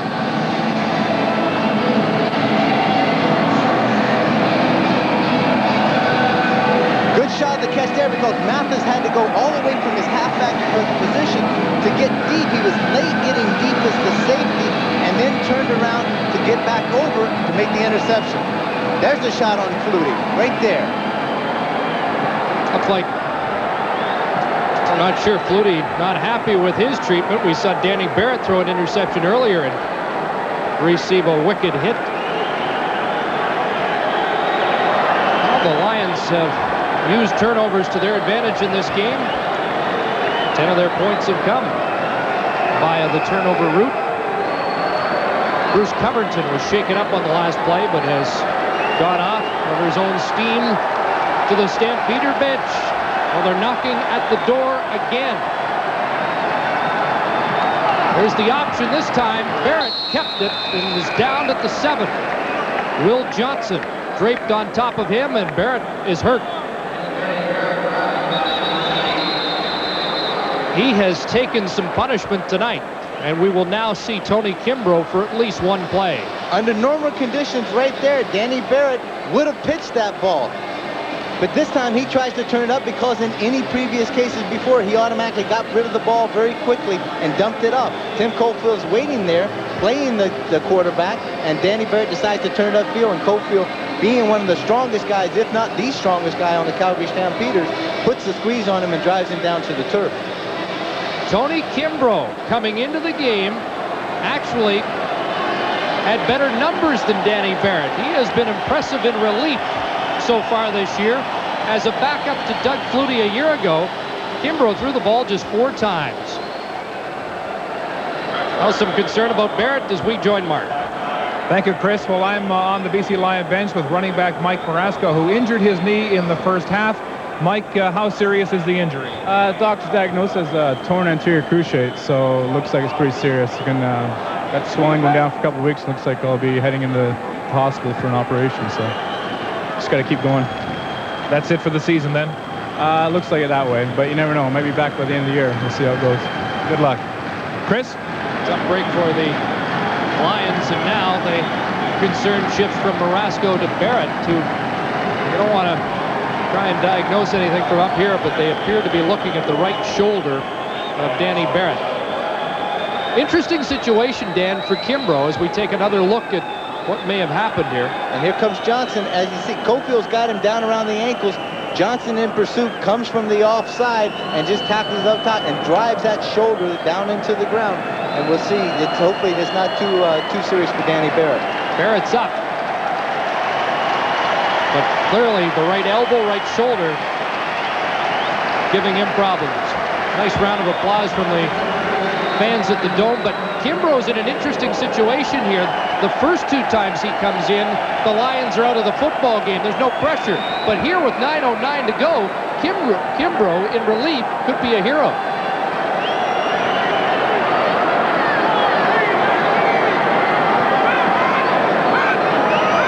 Receivers right side.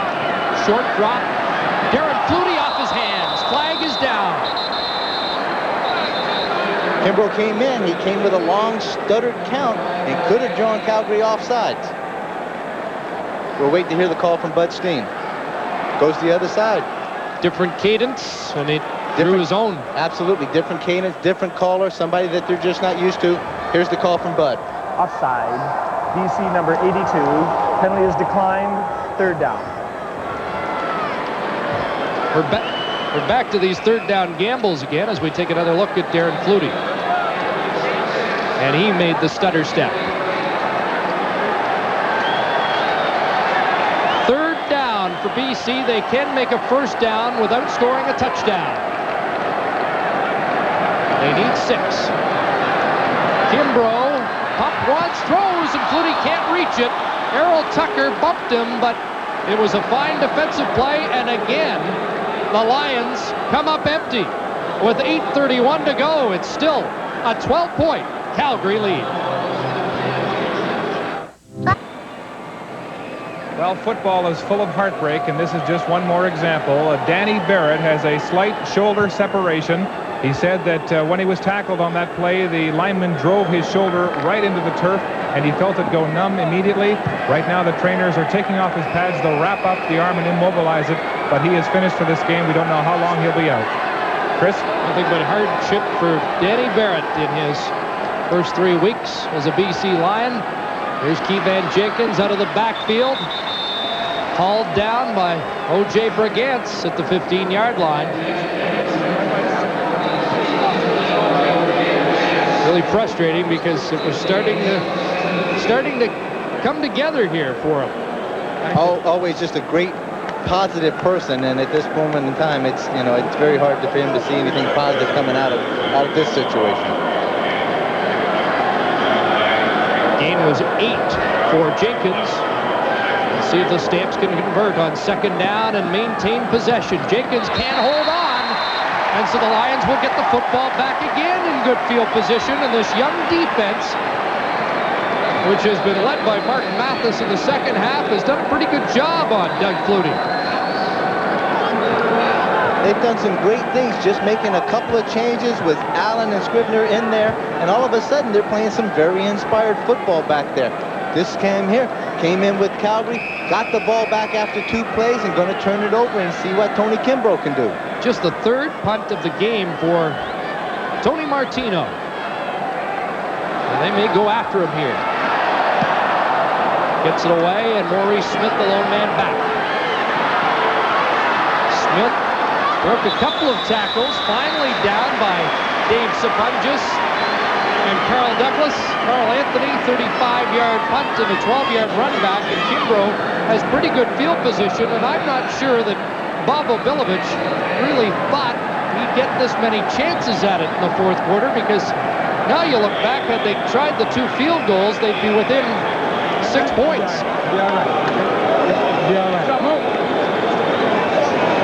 Still time left for a Lion comeback. 7:14 to go, fourth quarter.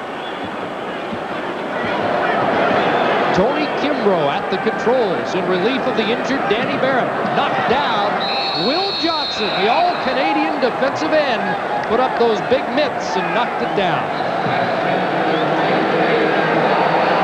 Too easy a play to telegraph exactly what you're going to do. And the main thing that you have to do on the outside, just coming from the right side of your screen, you're going to have to block him a little bit, cut him down so that he has to get his hands down and allows that throw to take place. No huddle. Kimbrough will call the signals at the line this time. 3 receivers either side, 2nd and 10. He'll have to run out of there. Has to get to the 28 and has the first down. Alondra Johnson knocked him out of bounds. Kimbrough shaken up, and there's the flag.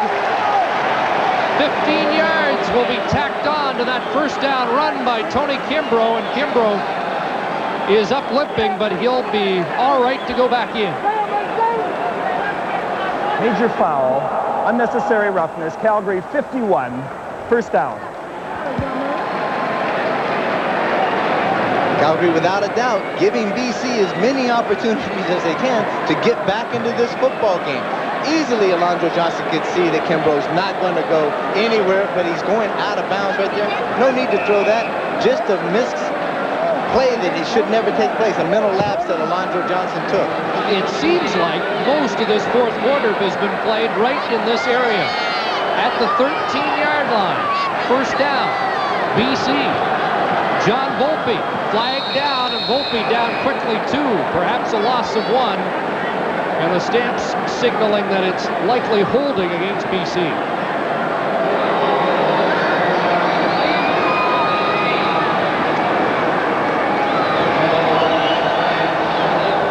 Holding, British Columbia, number 60, first down repeated. Jamie Terrace called for the 2nd time tonight. Well, you can get all these chances, but sooner or later you've got to convert. And Bobo Bilovich and Murray Pezim having their patience tested here in the fourth quarter.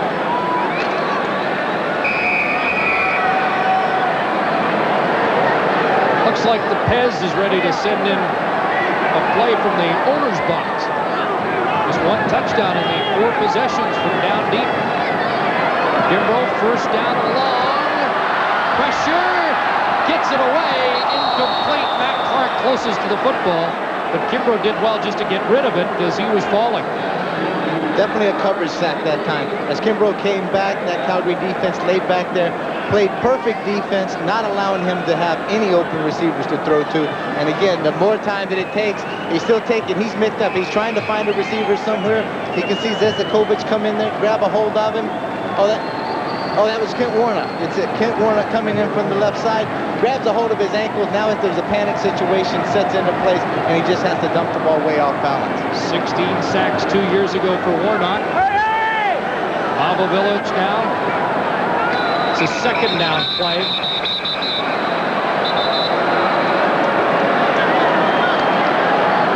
Another flag down on the procedure against the Lions, and Kimbrough shows his frustration.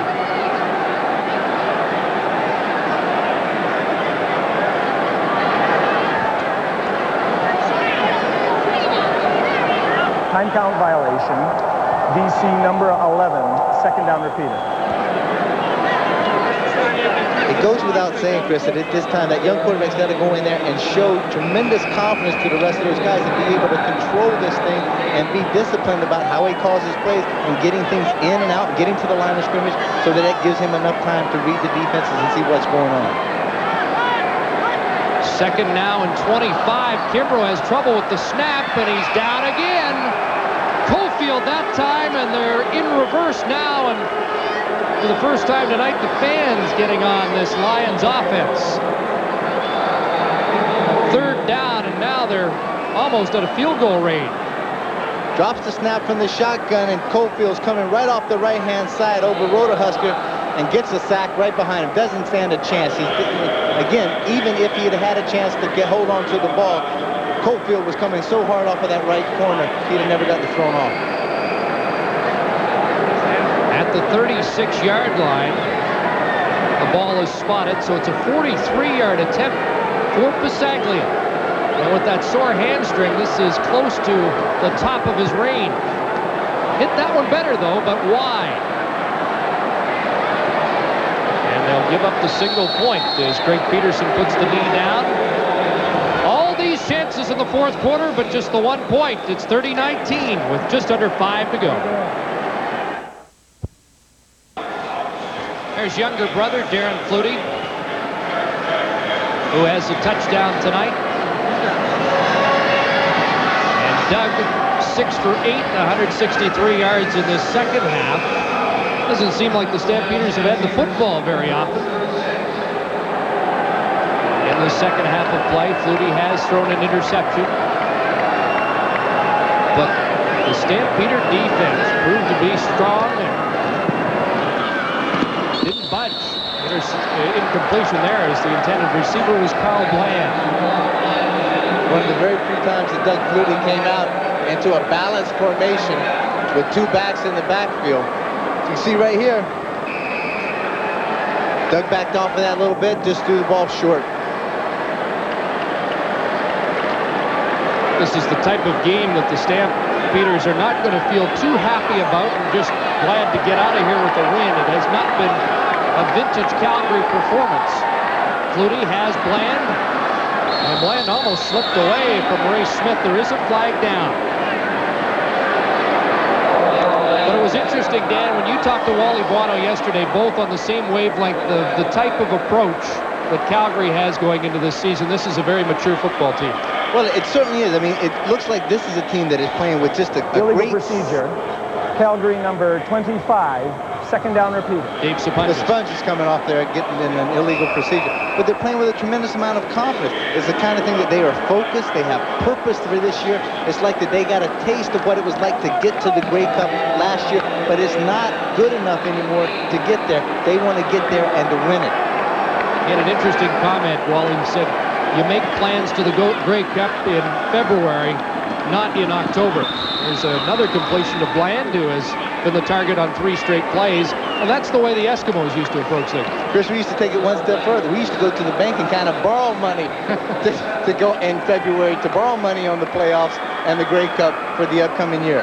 I'm not sure who was more confident, you as an Eskimo or the bank manager in Edmonton. There's a fine line between that cockiness and confidence level that is, and the Eskimos could walk it right to fury. Now you can see Calgary doing the same thing, although we have not seen them at their best tonight. Here's Andy McVeigh. And McVeigh close to a first down, and he's ridden out. McVeigh is on top of Maurice Smith. That Stamp bench reacted as Smith hit McVeigh late. I think that was a big carry for Andy McVeigh, too. He fumbled the ball down on the goal line earlier in this half. Then on the short kick, he lost possession. And that's the first time he's touched the football since. Andy's got to take his frustrations out on somebody. And as you can see, he's clearly out of bounds at that point. But once the momentum starts to take care of it, now Andy's just taking out the frustrations that look like the 2 previous mistakes that he made on Smith. Donovan Wright also helped him down. Second down and just over a yard. Flutie will sneak for it and has the first down. And the Stampeders now working the clock. I wondered as well if Calgary didn't have in the back of their mind after the big lead, thinking about next week, because the Toronto Argonauts are coming to McMahon. Well, let's just take a look right here. Here they are. Doug Flutie here, but these are the 3 horses right up front. This is the Steel Curtain, the Hamilton connection right here, doing a great job for Doug Flutie.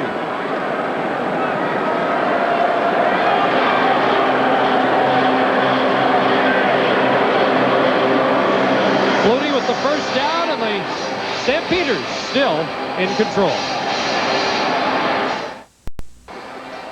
An even 3 minutes to go in the fourth quarter here. A game that the BC Lions trail by 11, but oh, have they had their chances in this second half.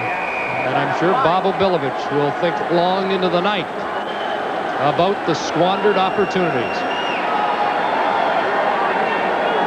Meanwhile, his old quarterback trying to put the finishing touches on a third straight Calgary win in '92. And he has Bland again. So they're working that left side. Bland and Maurice Smith there. And now that they've taken out Ahmad Field off the corner and put Maurice Smith in there, again, Bland comes down, just pushes off a little bit, turns around, comes back, makes a good catch. He comes back to the ball. That's important for a receiver. And as he comes back, he creates enough distance between he and the defender that allows the reception to be made. Well, the headlines most of the year will be about Flutie and the offense, but tomorrow I think the defense will demand equal or perhaps more time as Keevan Jenkins tries that left side. Jenkins really felt coming in this year that his job was in jeopardy. He had an interesting comment about the fact that his job was on the line, and he said stats don't measure character, heart, desire to win. And he went in there trying to win back his job. He said football's a year-round thing for me, and really a dedicated effort in the offseason has made him a better player in '92. Flutie has another first down. That's a dimension that Flutie brings to the Stampeders, that ability to run. He doesn't do it too often, but he has picked his spots well tonight. Well, what he has to do, as far as that point, he's always a threat to run the ball. But as he breaks out of there, his point is that he is looking to throw the ball, and he is running to throw the ball and to set up the run. But if he has to, it's unbelievably awesome what he can do with it. Chewing up yards and the clock now. Under 2 minutes to go. McVay inside the 20 to the 17. On the other side of the football, Bob Obilovich will like his defensive work for the most part tonight. I don't think he expected that Dave Sapunjas would be the guy that would be the thorn in his side this evening. Well, very honestly, it could have been Sapunjas, it could have been you or me, and when you make an error in the secondary, as the BC Lions did, and allow that opening to take place, a good quarterback like Doug Flutie will take advantage of those mistakes. Again, Andy McVay lugging the football for a first down. Lee Johnson, a former Stampeder, made the tackle. I'm sure McVay feeling a whole lot better about himself right now than a quarter ago.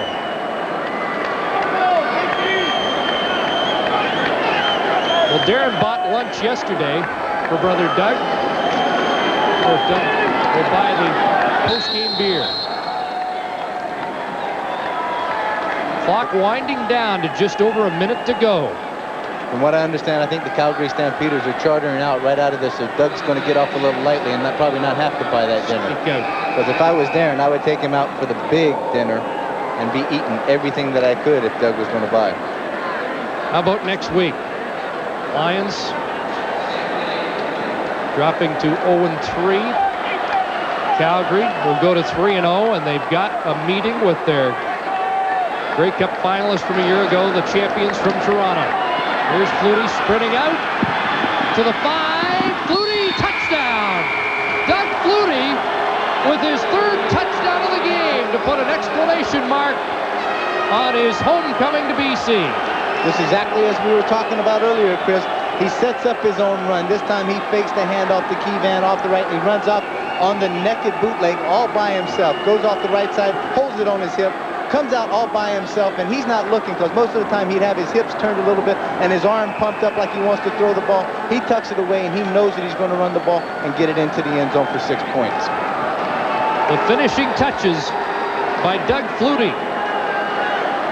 It's been a struggle tonight, but the Stampeders can now breathe easy and get set for the Argonauts. The Argos may be 1-2 now, but I don't think that's going to take any of the luster off of next week's game, and I think it'll be a tough ticket at McMahon. You can go back, and the only way, as we talked earlier, Chris, that I can relate this to was in 1977, playing the Grey Cup against the Montreal Alouettes. We were beaten 41-6 soundly with one of the best ball clubs that we had ever had, I thought, defensively. And offensively, we had great, great people. We had, after that embarrassment, had a purpose, had a focus. Very similar to what I feel about this Calgary team for the next year. We could not wait to meet the Montreal Alouettes, whenever it was in the regular season. But we were smart enough and experienced enough to realize also that we had to go game by game to get to those Montreal teams. And then also that we had a taste of what it was like to be in the Grey Cup, but now we wanted to win it. And not only did we win that one, but we won 5 in a row through 78 to 82. And that gives a sense of what could happen. And this team here has that kind of youth, that kind of experience mixed with a great amount of experience that can go in there with the right kind of attitude and make a lot of wonderful things happen in the CFL over the next few years. Squib kick by McLaughlin. Goes over Carl Coulter. Let's see Rolling Thunder, as he's called, handle the football. And he gets to the 35. 32 seconds to go. The Lions certainly mounted a threat in the second half, trying to find the right combination for their first win of the year. But Glenn Scrivener reflects the end result of a tough night. Tony Kimbrough in relief of the injured Danny Barrett. And that's a big question now. How serious is the Barrett injury? Will he be able to play next week against Winnipeg? Complete to Casey Dunn in front of the Lions bench near a first down. The loss is enough negative things to happen right now for the BC Lions, but as Coach Opie is being as good a coach as he is and experienced as he is, there was a tremendous amount of positive things happen out there, both offensively and defensively, that hopefully they're going to be able to take and run with and build on for the next week's game. Calgary set to move to 3-0. The only other unbeaten team, the Ottawa Roughriders, tomorrow night at Taylor Field against the Saskatchewan Roughriders, who are, like BC, looking for their first win of the year. I think Doug's going to keep that ball as a souvenir of a night I don't think he really looked forward to. It was somewhat uncomfortable for him to come back here, but the end result is one he will cherish. There's brother Darren making another catch in front of the Calgary bench. Down to 6 seconds to go.